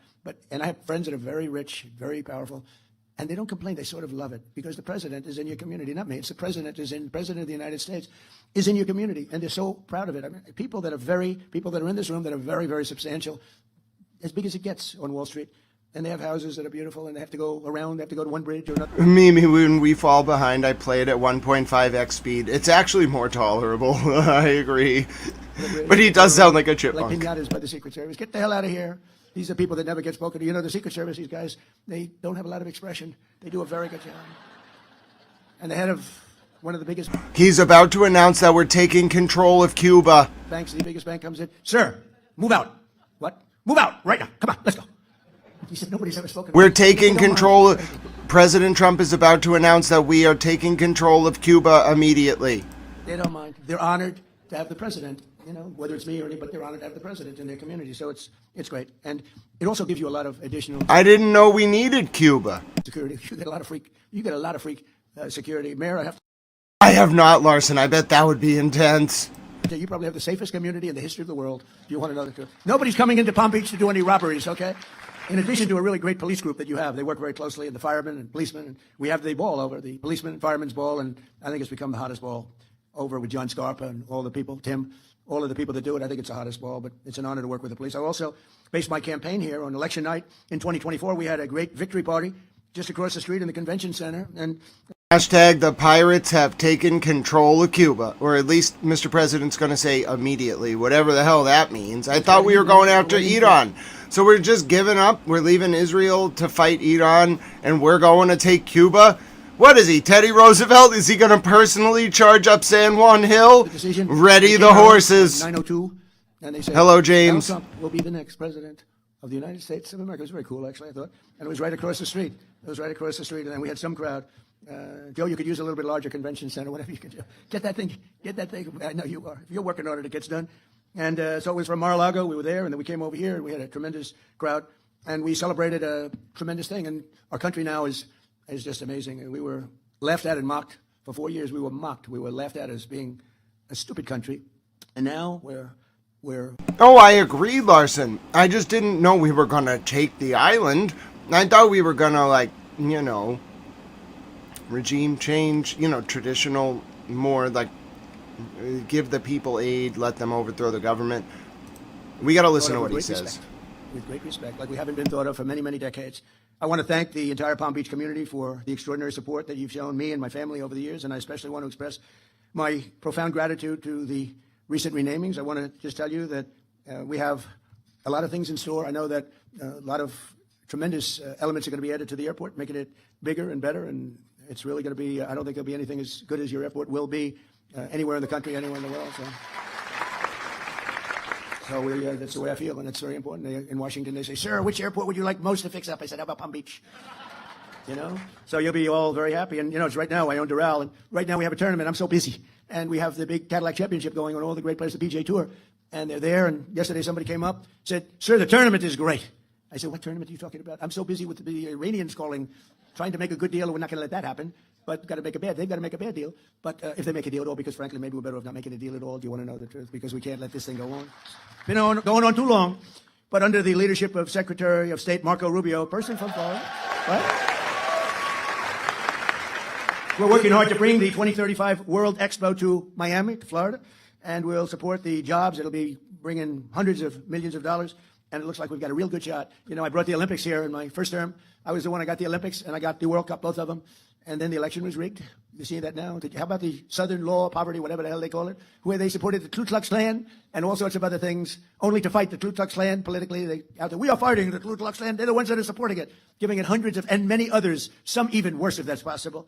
And now we found out, we got a whole lot of stuff coming. But I got the Olympics, and I got the World Cup, and they're coming in now. And it's interesting how things work out.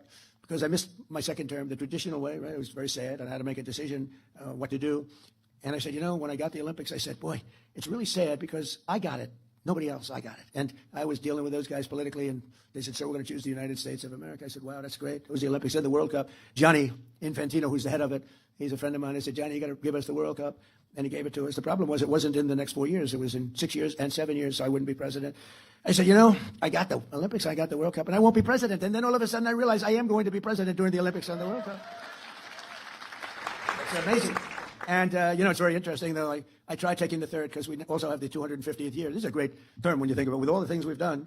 And on top of that, we did the great big beautiful bill with no tax on tips, no tax on Social Security, no tax on overtime, all sorts of things. It's turning out to be very popular. People are now understanding it. But when I got these, I said, 250 years, okay, I got the Olympics, I got the World Cup. Maybe I can also claim the 250-year thing that I got that too. So I tried. I said, I also got 250 years. And they said, so you didn't get 200, with 250. Okay, well, I'll give up. So I gave up on that one. But we're having an unbelievable celebration. And in fact, on June 14th, not so far away, the UFC is going to have, I think it's the most exciting. I've been involved in a lot of events. I've given a lot of tickets. I've sold a lot of tickets to things. I don't think I've ever had anything. This is going to be wild. We have a 5,000-seat arena being built right opposite the front door of the White House for the 250th. And that's going to be June 14th, which is my birthday, which is absolutely, Flag Day. But and that's a coincidence. It is not, I didn't do that. It just worked out that way. It is actually true, I swear. I did not do it. It worked out that way. But it's June 14th. At least it's easy to remember. And they're building, it's going to be a Sunday night, and it's going to be on CBS. And then they're having, that'll be a 5,000-seat like arena that's going to be sort of a one that they put up. UFC, Dana White, the great Dana White, he's fantastic. You're doing it on your birthday. Barry Weiss's network is broadcasting it, and it was just a coincidence. Yep, and I was born yesterday, Mr. President. Fantastic. And then they're having anywhere from 75 to 100,000 people in the park. Right across from the White House is a beautiful circular park, ellipse, and that's going to be having thousands and thousands of people. And they have 8 massive screens being built, and people are going to be able. There's no charge to anybody. Everything's free, and it's going to be something really fantastic. The biggest problem I have is the 5,000-seater. I have everybody that wants tickets, but it's one of the hottest things. And then we have the IndyCar. As you know, they're doing a race. Roger Penske. And then he said, I've come to Washington 142 times over the years trying to get an IndyCar race in Washington around the Capitol. He said, and I've never been able to do it. And then I gave it one last chance, and I saw my friend Donald Trump, president, and in a half an hour I had the whole deal done. We made a deal. So they're going to be, it's a little bit like... Everybody wants pro. Don't forget to turn your ad blockers off to help support the channels on YouTube, even the news channels. Remember, it's a good way to help support Towel Channel and other channels. private student loan debt Indianapolis 500s. I gave him the Presidential Medal of Freedom. I said, it's amazing. These countries, Germany, Japan, they spend billions of dollars on cars trying to win the Indianapolis 500. And, they rarely do it. I don't know if they've ever done it, but they rarely do it. They spend all this money. Roger Penske's won it 20 times. So needless to say, he's quite good in the automotive division. I mean, the guy is amazing. He's won 20 Indianapolis 500s. It's not even believable. So I gave him the award when he won his 18th. I said, Roger, I'm going to give you the Presidential Medal of Freedom. What you've done is amazing. And since then, he's won 2 more. I don't know what it is. It's crazy. But he's a fantastic guy. So we're going to have the Indy, which are the racing cars, a Formula One type car. And that's going to be something that everybody's looking for. We're providing $42 million of improvements in Florida railway safety. You know that. And $210 million to the state for rural health care. And we delivered more than $2 billion in federal funding for the Army Corps of Engineers to dramatically speed up the restoration of the Florida Everglades and Lake Okeechobee, which is now being done. Right? We're doing that. A lot of it's been done. I got it done in my first term, but we're adding to it Okeechobee and all the things that benefit you. And today we delivered a huge win for our great fishermen and anglers in the state. We have any fishers? I don't think this is a fishing room. I gave this statement a little while ago in the villages, and the place went crazy. I don't think any fishermen here? Well, it's not bad. Well, then you like this. That's better than I thought. But all state permits for the 2026 red snapper recreational season, as you know, is brutal with the federal government. You couldn't do anything. They let you catch a half a fish. If you caught 2 fish, they want to put you in jail, give you the electric chair. If you're lucky, you'll go to jail for the rest of your life instead of the chair. It was brutal. And so for years, our great fishermen have been punished in Florida and some other states with very short federal fishing seasons, like how about 2 hours? Go fishing. You go fishing for 2 hours, and then you have to pull it in and get the hell out of town, or they'll arrest you. But they gave you record short season, and I'm giving you unlimited seasons. The federal seasons, despite record fish populations, it's hard not to have a record fish population when nobody's been allowed to fish, essentially. And the states are begging to get these permits, and what we're doing is we're doing it. And the very incompetent Biden administration tried to shut down the oceans to our fishermen. And that, look, the ocean's a big place. It's a big place. But we love and respect our fishermen and all of those people that love that sport and love it. And so I'm very happy to announce that we just spoke with NOAA. That's your big group that does all of the work on regulation. And we're delivering to you all of the permits that you need for long-term fishing and lots of fishing. And enjoy the red snapper or whatever the hell you catch, because you're allowed to catch it now without going to jail for the rest of your life. Okay? And with the support of many people in this room, a lot of them, we had the most successful first year of any administration in history. They say, even the radical left Democrats are saying that. We took the most dangerous, unsafe, violent, and open border in the world. All right, we'll look at the scenes from Tehran. We have had a request from 2 different people. As Mr. President Trump is speaking and confounding an already baffled nation, who now are fully aware that they're pirates, here's the latest footage of a UAV moving from Qazvin province towards Tehran earlier tonight. That's a UAV in the Iranian skies earlier tonight heading towards Tehran. Yes, that footage has just come in. Some folks have also asked for the footage on the ground. Oh, here is Tehran tonight. Oh, they're mad. قوت قلب رزمندگان عزیزمون، نیروهای نظامی، بچه‌های سپاه، بچه‌های هوافضا از میدان شهدای عراق، حیدر حیدر، لا حول ولا قوة الا بالله. Haydar, Haydar. No, I wish I was able to translate it on the fly. I'll do my best.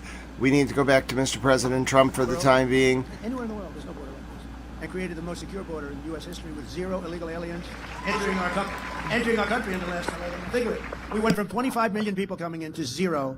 And the people that make up that list are the Democrats. Nobody even tries to come in because the border is so tight right now that you just don't even try. It's amazing.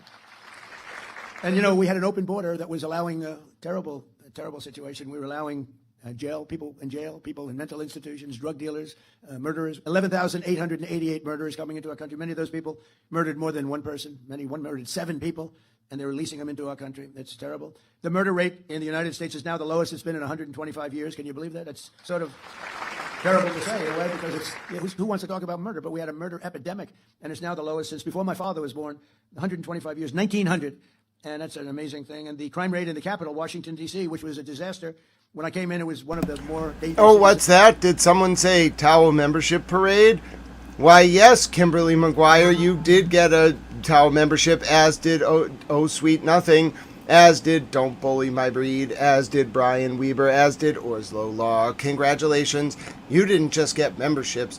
You got memberships from Towel himself. I'm so pleased for you, Kimberly McGuire, and Oh Sweet Nothing, and so many of you. That's wonderful. Enjoy your new towel emojis. Mimi was hoping to get one. It's really luck of the draw. My pleasure, Kimberly. You get to use emojis now. Let's see who else gets to use some emojis. Compliments of Towel. Everybody ready?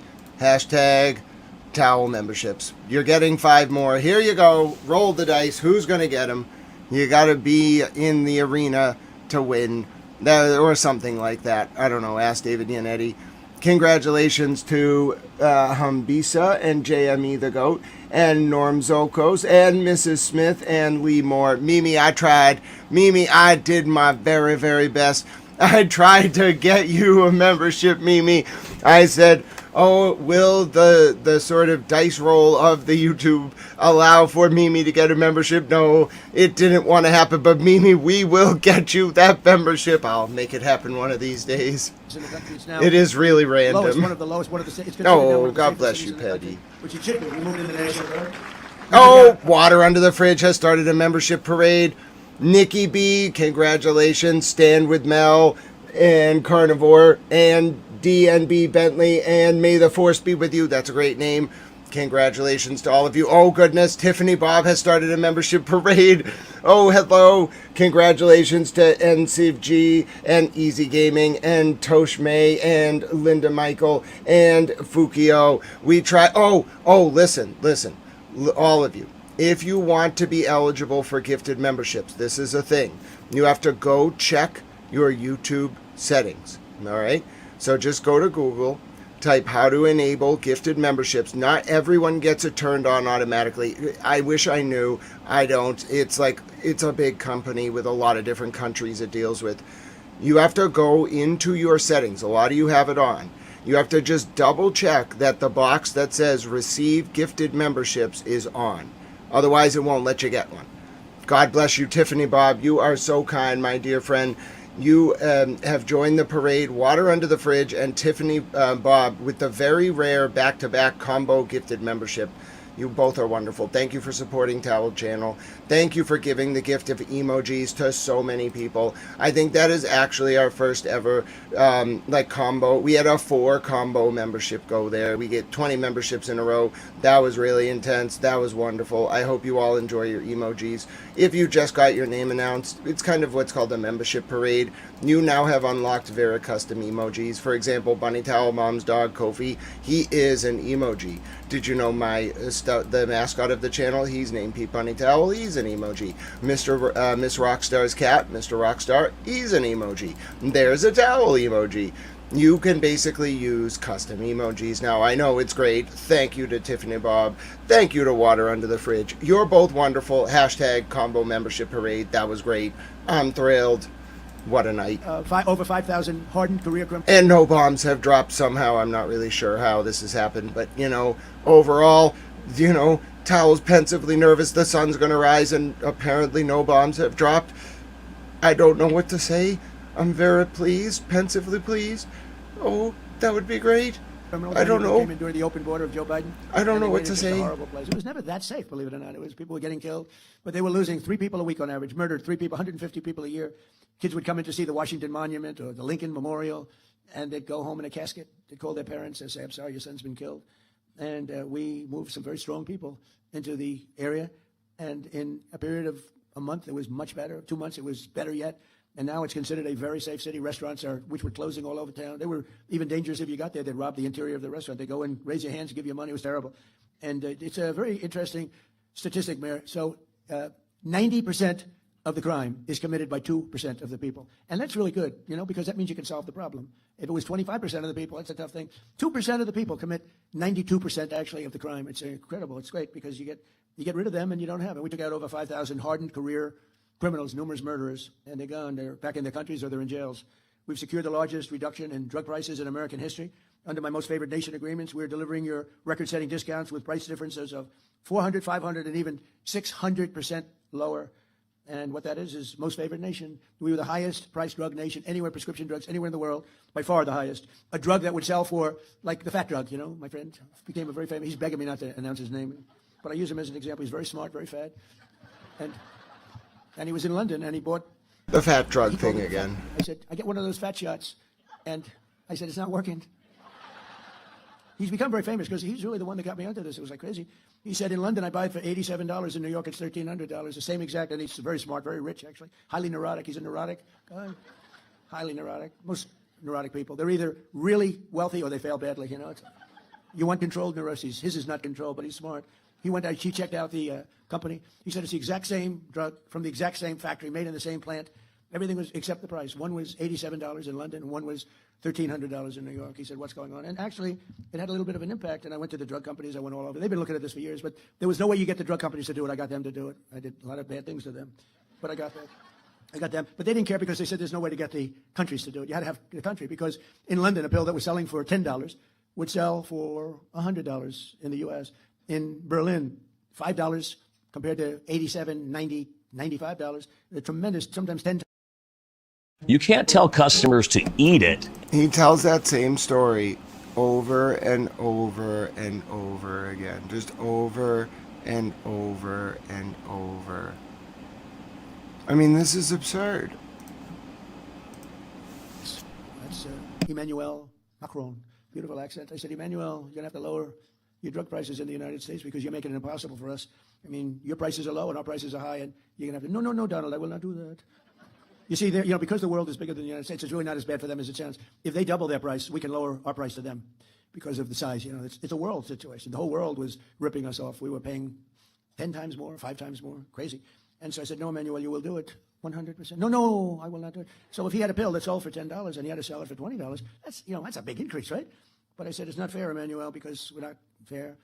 You will do it, Emmanuel. You will do it. He said, no, I won't. I said, here's what I'm going to do, Emmanuel. If you don't do it, I'm going to put a 200% tariff on your wines and champagnes that you sell into the United States, and it's effective on Monday morning. Donald, like I said, I will do it. I'd be glad to. So I did that with all the countries, and every country agreed. I'll tell you, can't believe it, the drug companies. They said, what you did is impossible to do. But I do it. I do a lot of things that are impossible to do. Like becoming president 3 times. Like winning 3 races. Anyway, so we have the lowest prices anywhere in the world. We went from the highest price. It's a really big thing. And frankly, that should win us the midterm. But, the press hates to cover it. So, but people now know. So you can get drug prices. We go from the highest priced drugs in the world to the lowest. It's an amazing thing. And we have to go buy it, it's TrumpRx.gov. And that's been named by Bobby Kennedy and Dr. Oz. They're fantastic. They're doing a great job. I had nothing to do with that one, Joe. I had nothing to do with that one. And I had not much to do with the airport. That was Meg and you and everybody else. I tell you, that was... It's not nice when you call up and say, hey, would you name an airport after me? They approached me with the road first and then the airport, and it's just a great honor. But the TrumpGov.com is setting every record in the book, and they're buying things for a fraction of the price. And today I'm thrilled to announce that starting on July 1st, we'll provide Medicare patients with coverage for weight loss drugs like Ozempic, Zepbound, Wegovy. It will be available for, listen to this, $50 a month. And we're cutting, as you know, and as you, I hope, know, we cut the insulin price down to $25 a month, which was in many cases, it was $1,000. And I don't know if it affects the people here, but, it was thousands of dollars, and now it's down to $25. We got it down. I did that really in my first term. It was terrible because I did it in the 3rd year of my first term. I got it down to $25. And then they told me, sir, it will take statutorily, it'll take 2 years, one of those deals, it'll take 2 years before it can go to that price. I said, I better win the election. if somebody else wins the election, they're going to take credit for the insulin. And lo and behold, we had some problems with the election, that disgraceful thing. And I saw Biden up there. We have a $25 insulin. I said, I did that. Can you believe it? I was seething. I was not a happy person. In fact, I said, I think we're going to have to run to set the record straight. But we got it down to $25. It was amazing. Everyone knows we did it. We actually have been given good credit. It's nice to be given good credit when you do things that are good. And I guess sometimes I'll say they don't give me enough credit, and then I'll be in the Oval Office, this beautiful, most powerful, most incredible office in the world. People walk in and they say, wow, the biggest people in the world. Even the Queen the other day, she walked in with King Charles, Camilla. She said, wow, this is the Oval Office. I said, when the Queen of England says that, that's very cool. But people do, the biggest business people, the biggest politicians. And, you know, just, it's an amazing place, but we keep it well. We fix it. One of the nice parts about being in real estate, I give it the Mar-a-Lago treatment. We fix Mar-a-Lago. We make it better than it's ever been. It's better than it was the day it was built. So we have a lot of fun. By the way, the King and Queen were fantastic. They were here. What great representatives they are for their country. Really high quality. When he got up and made the speech with that beautiful accent, I said, well, that's the one thing I'll never have is that accent. I'd like to have that accent, but no, it was very elegant. He's a very elegant person, very good person. So in 4 years, the last administration took in much less than $1 trillion. Thank you, Soul Controller. I'll check if this is from tonight. In 11 months, we took in as an investment where countries and people, rich people, are investing. In 11 months, we took in over $18 trillion, which is a record. In American history, and you have your... Kinda looks like one of the videos, but Revolution Square doesn't really change night to night. It looks the same. Here's Iran tonight from Soul Controller.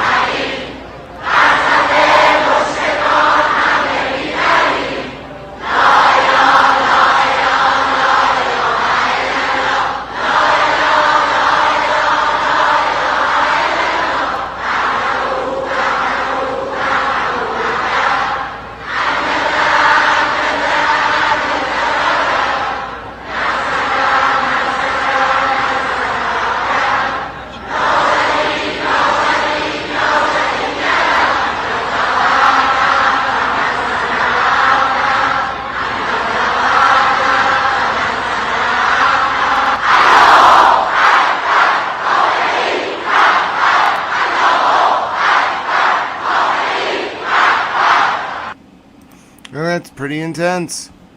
Oh, is Alpha and Omega here? If they came in earlier and I missed them, hello, Alpha and Omega. If it was just the word Omega being said, that's cool. People never thought would be possible. Instead of over a 38-year period, you're taking it in 1 year, and nobody believed anything like that. Yeah, Tiffany Bob, what makes it so hard is that Revolution Square they have rallies there every night, so it's very hard to tell exactly which footage is from, because a lot of people standing in a square is the same, but I haven't heard that specific chant.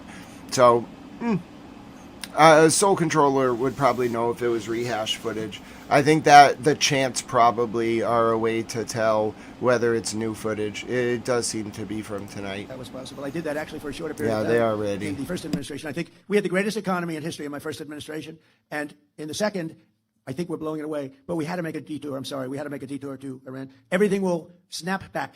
We were down to less than $2 for gasoline in Iowa. I was in Iowa 2 months ago, just before the little skirmish took place, is taking place. And price for gasoline was $1.85 a gallon.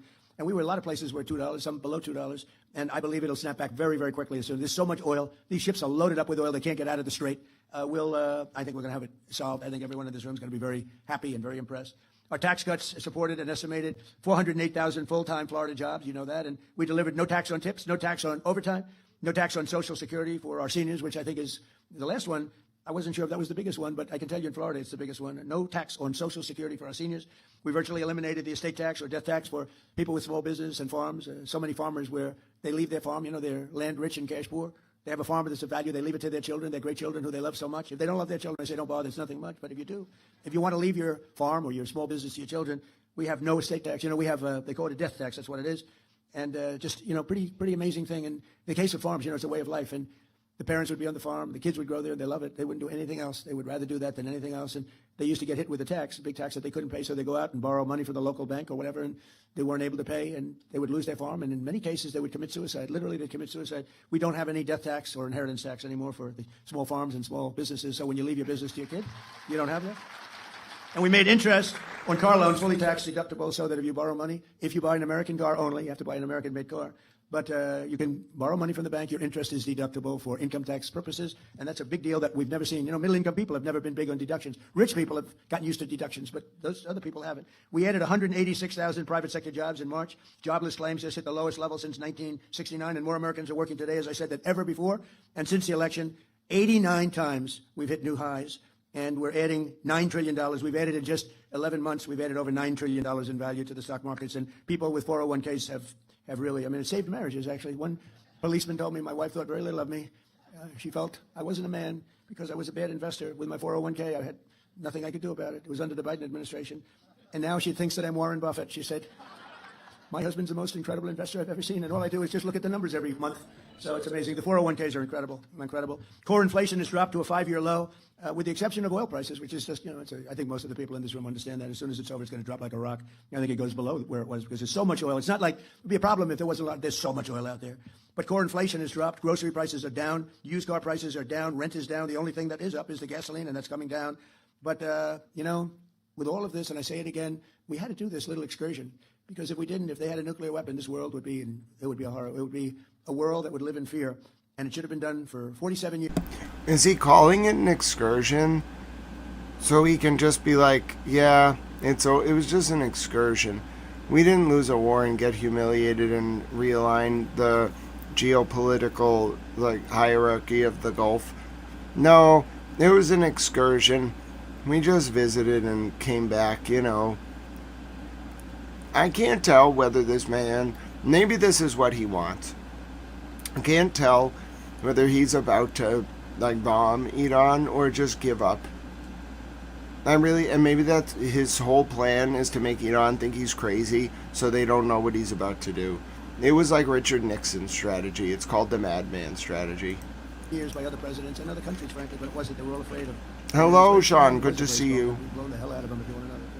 But we've leased American energy with that simple policy of drill, baby drill. And I'll tell you, we're producing more oil and gas now than we ever have at any time. And we're investing over $1.5 trillion next year in the military.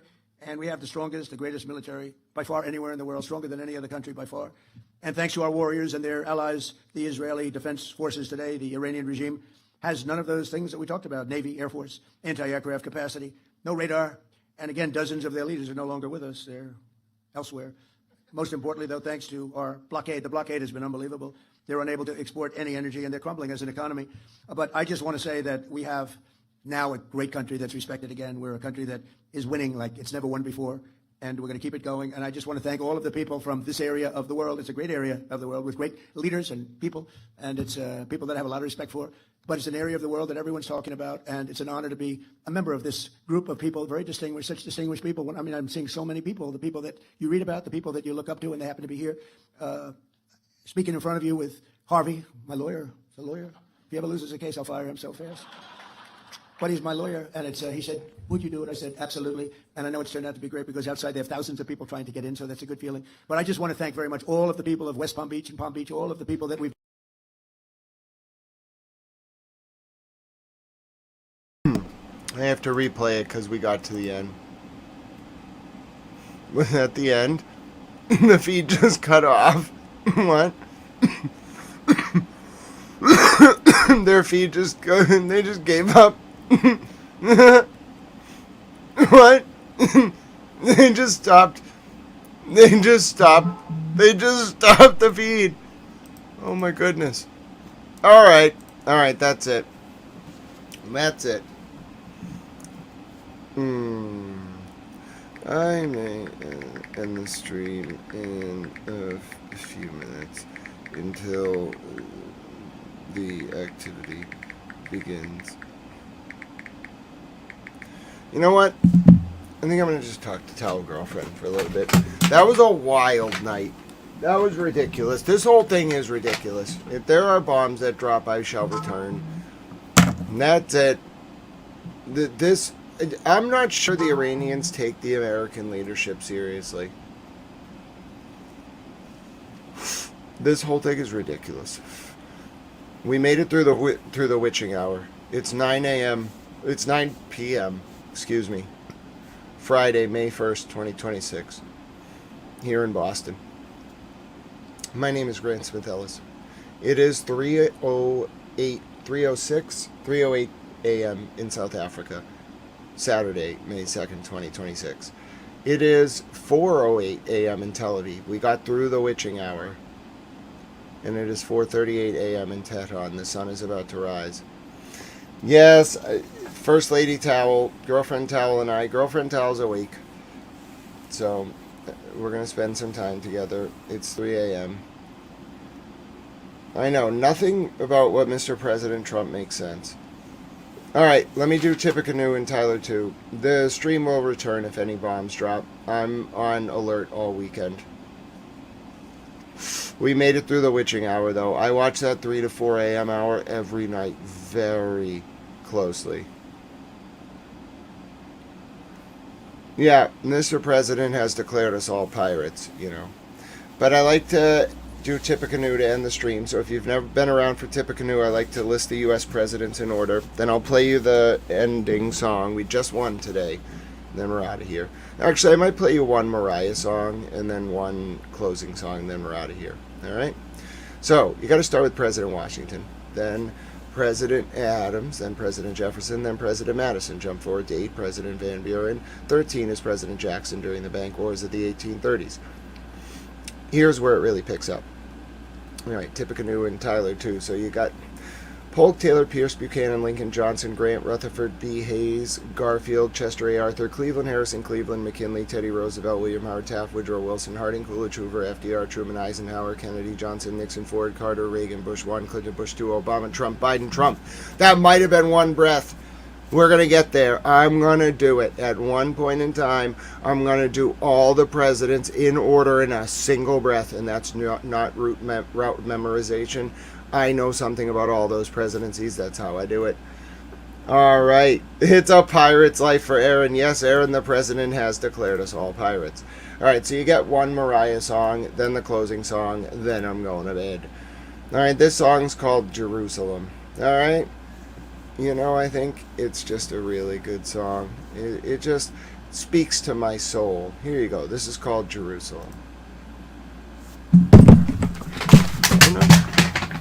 We celebrate the wars we won, the blood of Drop my phone. history's ancient sons. We followed Judah Maccabee. We fought against iniquity. We saved ourselves with help from one who loves his children, everyone. Oh, Pete Bunny's here to see his friend Francine. He loves Francine. He's a Pete Bunny towel. So now Jerusalem, you know that it's not right. After all you've been through, you should know better than to become wicked ones. Almighty God, what saved you from the lessons we should learn from all the fighting in the days of old, when providence bestowed divine, the sanctuary purified. Let light encircle all you hold, and don't uproot the olive grove.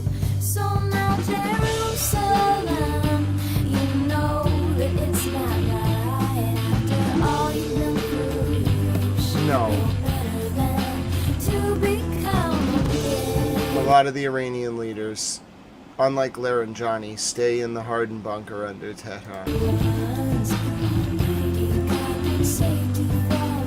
So now Jerusalem, you know that it's not right. After all you've been through, you should know better than to become wicked. This is how we end these. We're just listening to some nice music. Now, here's the final ending song. Now listen, you don't gotta go home, alright? But you can't stay here. You really don't have to go home, you know, but you can't stay here. So, my dear friends, you know what time it is.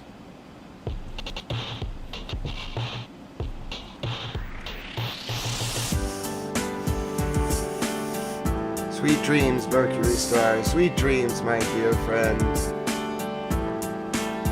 Alright, Shep, okay. We're not telling anybody's mother anything. I realize times are tough. Don't make me start posting goat emojis. Don't make me sing. Closing time. Open all the doors and let you out into the world. Oh, God bless you. And hold on, let me just intervene here. Shep, that's exactly why we don't say things like that. God bless you, Demu. Towel hugs to you. But Shep, I know things have... Hello, Pick a Handle. I know things have been intense, but like, Shep, I know people goaded you a little bit, but that was like 7 violations. We just gotta avoid personalities, because it can eat. That's just a good example of why we don't use them. You're not getting picked on. Just maybe we can apologize. You didn't mean to go there. We'll, God bless you, Demu. Turn all of the lights on over every board. Yes, Shep, they're baiting you. You can't take the bait. And even if I see people baiting you, and I react, it's not good if you then weigh in and talk about somebody's mom who's passed away. It's one of those lessons where you're like, oh, well, I should have just waited for Grant to intervene. Yeah, but it's part of the process. Anyway, Shep, I'm keeping an eye on things. I have to control the discourse. The way that I do so is by the imposition of a rule against personalities. You just have to adjust your discourse. If you find them goading you to try to get you banned or like named and removed for like 2 hours, just don't respond. Just focus on the people in chat that you enjoy talking with. There's 182 countries here. A lot of things unite us, including our love of the song, Closing Time. Closing time. One last call for alcohol, so finish your whiskey or beer. Closing time. You don't have to go home, but you can't stay here. I know who I want to take me home. I know who I want to take. Shep will use this as a teaching moment. No, so there's a rule in parliamentary debate about personalities. If you're debating an idea, focus on the idea. If you find yourself using a phrase that describes another person or your debate partner, that's a personality. And so personalities are not debate. So you are, in effect, alienating people against your position because they'd be more willing to listen to you, quite frankly, if you just said what your position is rather than use what's called invective. It's just how this chat kind of is. There's a lot of countries here, a lot, and they tend to be more receptive to a well-argued position. That's just my advice. Life's a learning process, though. I know who I want to take me home. I'm on it, Shep. It goes both ways. It does go both ways. Take me home. Closing time. Soul Controller, I got it. Soul Controller, I know you're protective. Let's move on. I got it. And for you to go out to the places you will be from. Closing time. This room will Let's move on, please, folks. Nope. Soul Controller, now you're doing it. Soul Controller, no personalities. I know you're just being protective. We're having a teaching moment here during closing time. Goes both ways. I got to enforce it. Now you're forcing me to make a poll. gather up your jackets, move it to the exit. I hope you have found Towel's tired. He wants to go spend time with Towel Girlfriend. Let's all be friendly. I know we're nervous. Love wins, God reigns. That's my opinion. Look at me hugging Pete Bunny Towel. He's having a great night. Shep, you're absolutely right. I don't get to control your responses. I get to impose rules of decorum, one of which is no personalities. I use naming of honorable members. If you watch like Prime Minister's Questions in the UK House of Commons, they use it as well. I won't suspend you right away. There are chat moms who might, but I'll give you like 10 minutes, then an hour, then 24 hours, but I'll name you. Because you're not supposed to refer to honorable members by name in the parliament unless you get named. Being named is not good. It's more of a decorum thing. It's not controlling what you say, it's about how you say it.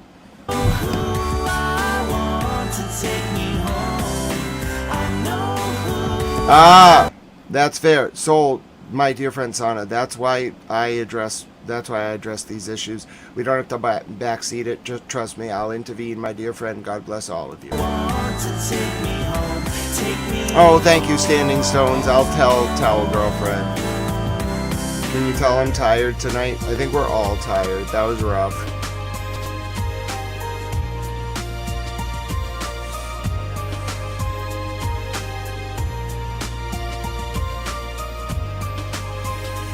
Nothing like a little dance to take us home.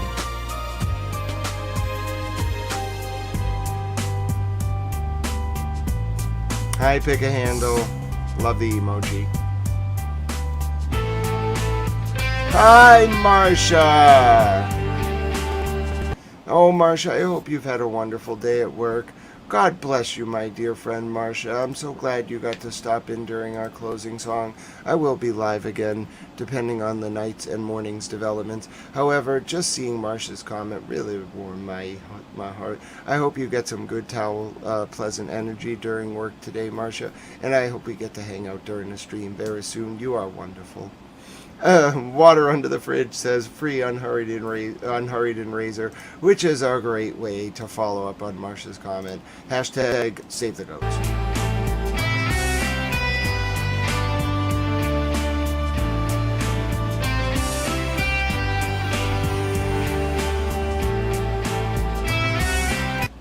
Hi, D. Mayor. It's good to see you. Not a problem. The developments were as such. There was a flurry of air defense activity in Iran. There was a flurry of bombing in southern Lebanon. There was a flurry of Hezbollah drone activity in northern Israel. Towel's internet went down after a crazy development regarding a pseudo victory over his mother in housing court. That is the life. Hello, Jason. Welcome. The craziest thing that has happened this evening is Mr. President spoke for 3.5 hours, during which he, not in any specific order, declared that that America are pirates. All of us, we're pirates now. He also said that he's going to take Cuba next. When the Abe Lincoln is on the way back home, he's going to take Cuba. And then there were no bombs that fell on Iran, despite a litany of Air Force activity, of anti-air activity, and an explosion in Combs that is as of yet unexplained. All right, Shep. I'm starting not to really like, I think we have to, Sana. I think you might just have to block. We have to move on.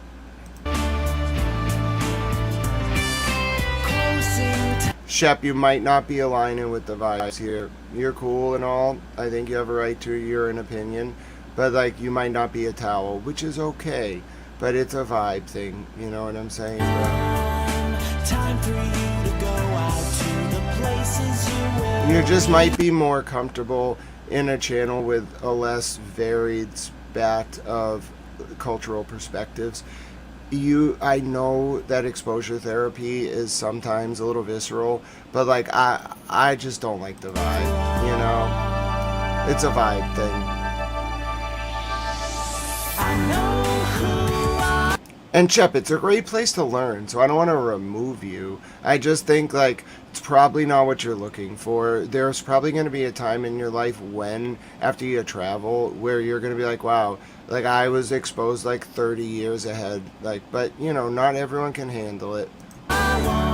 Yes, indeed, I believe Kurt Vonnegut says so it goes. But yes, Shep, you're always welcome here. It's just the personalities. They clash really hard with the nature of discourse on the channel. I'm a third-generation critical theorist. I've studied graduate-level philosophy, and I've been to law school. I do couch my reporting in a little bit of humor, but yeah, it's just the personalities.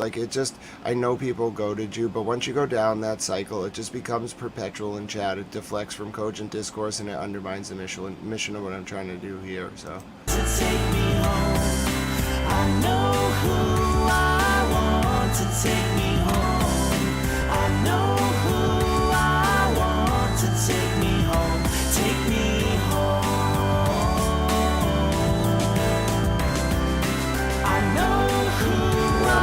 Well, Shep, I remember my first day on the internet.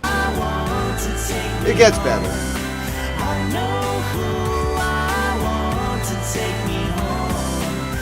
Took us forever to get through that song. Shep, you're trying to keep me from hanging out with my towel girlfriend?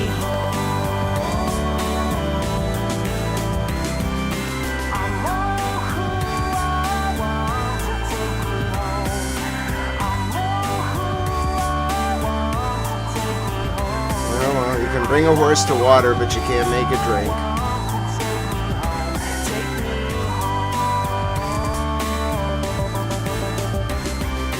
Closing time. Every new beginning comes from some other beginnings. The only news channel with a stuffed Pete Bunny Towel mascot that also plays songs to lead us out. My name is Grant Smith Ellis. No bombs have fell. You can hear the relief in my voice. I will rejoin you if such a thing does occur. I'm grateful you joined me today. This is a public information service. If you want to support it, there's a lot of ways you can do so. We've been going for 4 hours. You can like the stream. You can subscribe. You can find more from Towel News on youtube.com/@GrantSmithEllis, where we've covered every day of this strange war, conflict, descent of the American Empire into piracy. Who knows at this point? I'm grateful to have been with you tonight. Thank you for welcoming me into your home. It is 9:25 p.m. here in Boston, U.S. Who the hell knows time again. The anticipation does weigh heavy, but the bombs not falling does at least bring some relief to my tormented soul. Maybe it does for yours as well. It is 3:25 a.m. on Saturday, May 2nd, 2026 in South Africa. It's 4:25 a.m. in Tel Aviv, Israel, where the sun is rising. And it's 4:55 a.m. in Tehran, Iran. The sun rises on another day in the Middle East, ladies and gentlemen. Oh, that's wonderful, Jason. I am born and raised here. Went to public schools, then went to Boston College, then New England Law. It's a town I love so well, as Mr. Luke Kelly might say, speaking about free dairy. Well, he was really speaking about dairy as a whole. That's what the people of Ireland call dairy. The people of Northern Ireland call it Londonderry. But free dairy refers specifically to Cregan, the Bogside, and the Moor, which were three communities that attempted to secede. They're kind of on the west of Derry, near the Irish border. They tried to become like part of Ireland in 1972. It got a little brutal. My point is, there's a song called The Town I Loved So Well. That's what was the original. Well, there was the Easter Rising, which had a Bloody Sunday, but then Bloody Sunday's colloquial meaning in the 70s in Ireland was, of course, what happened down the Bogside and the Moor. There was like a peace march, and there was this Catholic priest, and all these people got shot. It was brutal. There was some very intense sectarian violence. Anyway, so The Town I Love So Well is a song I love so well, and it reminds me fondly of the city, not necessarily of Boston, but I transpose Luke Kelly's love for the city of Derry, a time and a place, one may say, onto my love of Boston. In fact, I love Boston so much that when I read James Joyce's Finnegan's Wake, and I hear him talking about a commodious vicus of recirculation that brings us back past Adam and Eve and Hawthorne's castle, past Britain's peninsulate war in Brittany. You know, Brittany is actually the north of France, and he was using peninsulate there as a body innuendo, don't get me wrong. But my point is, I think fondly of the River Charles and its environs as it snakes through the downtown area, then past Harvard and MIT, and then Harvard in that order. And then as it takes its bend and flows ever commodiously, like a vicus of recirculation, past the Harvard athletic fields and then heads up towards Watertown and Waltham, and then wherever the hell it goes after that. My point is, I see a lot of parallels between Ireland and the city of Boston. A people whose soul is tormented, yet always perpetually restless. somehow content to go day to day, but always willing to fight for a better tomorrow, and willing to go toe to toe with you at the drop of a hat over a moral issue, especially if they're hungover on a Sunday. So anyway, my name is Grant Smith Ellis, and I really like Finnegan's Wake. Have I been following the 416 people captured in Nigeria? Yes, so I did see the video posted by the armed terrorist group in Nigeria that captured 416 people and then threatened to start attacking and executing them. I am monitoring the situation. I do not know if they are affiliated with Boko Haram or another militant group, but I will continue to monitor the fate of those hostages. I believe most networks will not air the threats because they are quite literally terroristic threats, and most countries do not negotiate with terrorists because the second you start doing it, it induces copycats. It's the formal policy of the United States not to negotiate with terrorists. Aaron Gobra says, thank you for your kindness and grace. Oh, God bless you, Aaron. Thank you for being a super towel. God bless you, Aaron, and thank you for being wonderful and a super towel, and also a true voice for peace. That was a great way to reply. Thank you, Aaron. I'm so grateful I got to read that. You're wonderful. So yes, speaking of supporting this public information service, because I went on a bit of a tangent, thank you, Aaron, for helping me get back to what I was saying. If you want to support this channel, you can do so in a number of ways. You can like, subscribe. There's a Cash App, # Grant Smith Ellis. There's a Venmo at Grant-E1. There's a PayPal, paypal.me/Grant Ellis.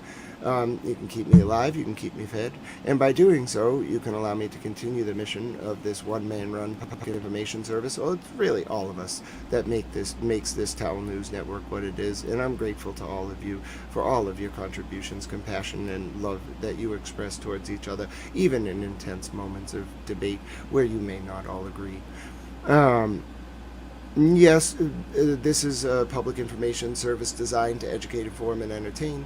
I use entertainment as a small buffer to educate and inform you, and in turn, your donations help people who can't afford other paywalled content or things that require money to access to be able to be informed members of their community, and in turn, hopefully ward off the usurpation of our representative forms or other forms of government worldwide.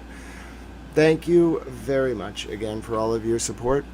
And as I like to say, with Pete Bunny Towel by my side at the end of every stream here, if you learned something today, if you benefited from this information service, if you want to pay it forward, there's a way you can do so. You can consider making a donation to our homeless veterans or service members or their families. There should not be one homeless veteran in the United States of America against their will, ladies and gentlemen. They want to live in the woods with their survival training. We're not going to stop them. But there should not be one veteran homeless against their will in this country. Can't speak for other countries. I'm an American towel. Or we have failed. We failed as a country. We have failed our service members who fought for us, put their lives on the line to give us the freedom to express ourselves in all the different ways that we do each day. And I think that's a beautiful thing that they did for us. And the least we can do is make sure that there is not one veteran homeless against their will in the United States of America. You can consider a donation today to help. Now, what if you like our furry friends? Pete Bunny Towel's not an animal, but he does think animals are great. If you want to help our furry friends, you may consider a donation to an animal shelter that's run by or that helps our service members or veterans. Great way to help our furry friends. Great way to help our veterans and service members. Now, if you can't find such a charity, you may consider just an animal shelter in general. Great way to donate to help our furry friends. Everyone loves animals, goats, bunnies, owls, eels, horses, dogs, cats, you name them, we love our fur friends. Sloths, as I mentioned earlier in Florida, save the sloths, save the goats, save the sheep. If you're in the UK, you may consider a donation to the Big Issue. Ladies and gentlemen, that's a great way to help populations experiencing homelessness. They can't yell out anymore that they sell the Big Issue, so consider a donation to help them today. But it doesn't have to be a donation, ladies and gentlemen. It can be something as simple as smiling at someone on the street, reaching out to a friend or family member you haven't heard from in a while, or yes, even giving away 200 tomato plants, like Francis Futrell did one time and having them designated, honorary towels forevermore during the outro. Yes, hashtag save the Great Lakes. In that way, ladies and gentlemen, may we pray the current realpolitik continues to shift from one centered on preserving, expanding, and demonstrating our power, to instead one centered on preserving, expanding, and demonstrating our capacity to engage in small acts of service and kindness, rooted in unconditional love. I believe it's possible because of you all, ladies and gentlemen, and in that way, may we live up to our Tau Eudaimonia or Summum Bonum, our greatest good in the ancient Greek or Latin respectively, and in turn, may we bring about a new digital epoch, our greatest good in the ancient Greek or Latin respectively, and in turn, may we live up to may we bring about a new digital epoch defined by Aquarius the water bearer standing tall and carrying a towel. From a very sleepy Grant Smith Ellis, God bless all of you. Thank you for welcoming me into your home or wherever you may be watching tonight. Thank you for supporting Towel News. Thank you for being you. God bless. Good night to all of you. Tiffany Bob, Water Under the Fridge, The First 48, Motorhead. God bless all of you. I'm so glad that I got to see so many of you tonight, and I hope you rest well. Another night has passed. The bombs have not fallen.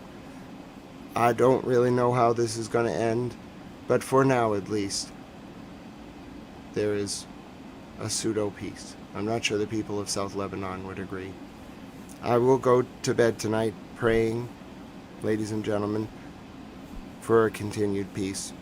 And I'm so grateful that we all got to spend this time together today. This does not conclude your broadcast day, so I won't play the national anthem because who knows, I may be up again. But from me, Grant Smith Ellis, here at Towel News, signing off for now until we pick up again. God bless you. I agree, Motorhead, to bankrupt them. I agree. God bless you all.